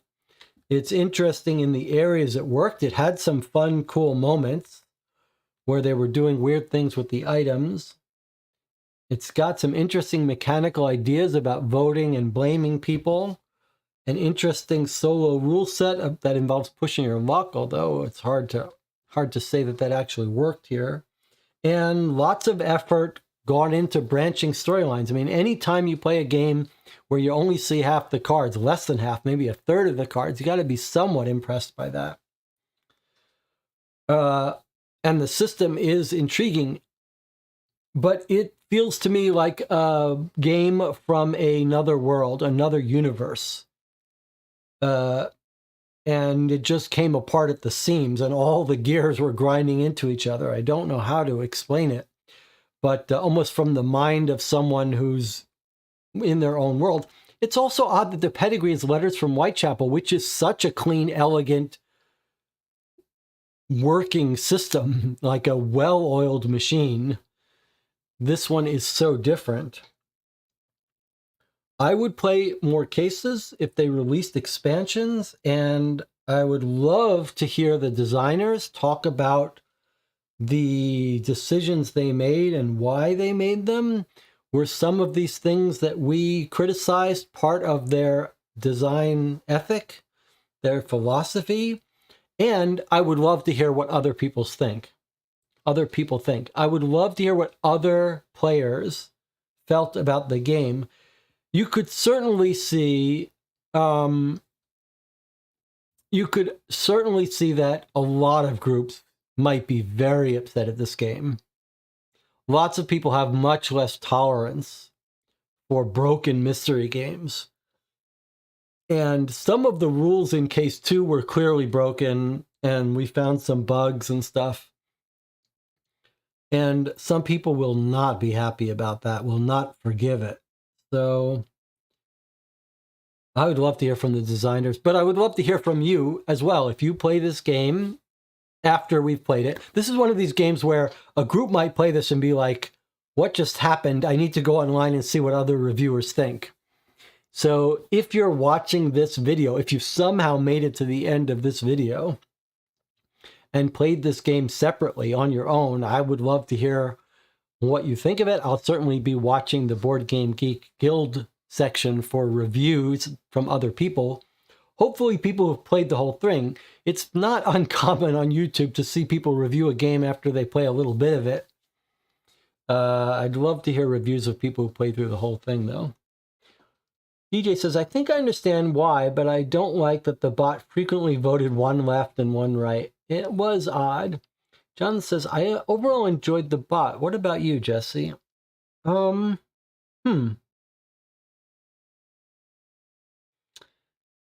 would say I didn't mind at all the voting of the bot, where it sometimes put 2 cubes on one side, 2 cubes on the other side, or split it. That felt to me like we played it the right way, and it was an interesting decision, which was we both voted together when we wanted to insist that we get our choice. And then we split it when we were going to let fate take its turn. Now, that worked as a 2-player game, and I think that is the right balance of sort of push your luck. If we felt strongly about a choice, we were able to both put our cubes on there, and we got our choice. So the thing I want to criticize is if you played this with the solo rules, you would cast one vote and the bot would cast its vote, and the bot would frequently override your choice. That feels wrong to me. That is not how it should go. You can't play a choose your own adventure where 50% of the time you don't get to make the choice. That does not sound fun. So I do think the solo rules should be changed, and I think when you play it solo, you should basically vote with 2 cubes each time you vote. And then you can split them if you want to conserve cubes, or double them up if you want to ensure a choice. That, to me, is a smarter decision mechanic. Then you're adding a little bit of push your luck, But you're just like in a game like Robinson Crusoe, you're saying, well, if you want to spend the resources to guarantee it does what you want, you can do that. So that's how the solo rules should be done. A solo player should not be flipping over a token that the bot makes its own, overrides what you do. It should always be the case that you could vote with 2 cubes, and that's what it should be. The solo player should be able to vote with 2 cubes. Should get some extra cubes and get to vote with 2 cubes. Play it according to the rules of 2-player. That's what I think. Now the test, the challenges, what are they called? The trials, where you're contributing the number of cubes and then the bot might contribute 0, 1, 2. That's a little more interesting in terms of a push your luck mechanic. Not more interesting. I mean, it's almost acceptable. But every time we got those cards that said the bots vote -1, then you almost are removing that mechanic, because it's very rare that, I mean, the odds are against you that the bot is going to succeed and give you 2 cubes. So you basically have to spend all the cubes yourself or lose, and you're losing all the cubes you vote with. So it really encourages you to not ever push your luck. And we saw failing a test is pretty bad in this game. It's a little bit like Stranger Things, the Upside Down. There are ways to push your luck, but it seemed like it was almost always a stupid thing to do. You would almost always want to guarantee your success.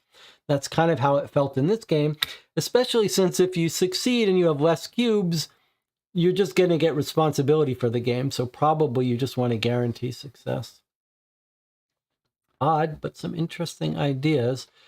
I guess I'm going to review this game soon, although, boy, I do not know what I'm going to say about it. I don't know how to explain it. By that, I mean, I don't know how to explain the experience of playing it and how glitchy it is. I think broken is the wrong word, but it's glitchy in odd ways. Mystifying. All right, well, thank you for joining me. I'm glad to have people to play all 3 cases with. There's 7 people in the channel now, but basically it's DJ, Jonathan, and I, the only survivors through the 3rd case and through this extra hour of looking at cards. But it'll be like reference material, this video. It's not to be watched for enjoyment. My videos are not to be watched for enjoyment. They're to be watched for leaving a record. All right.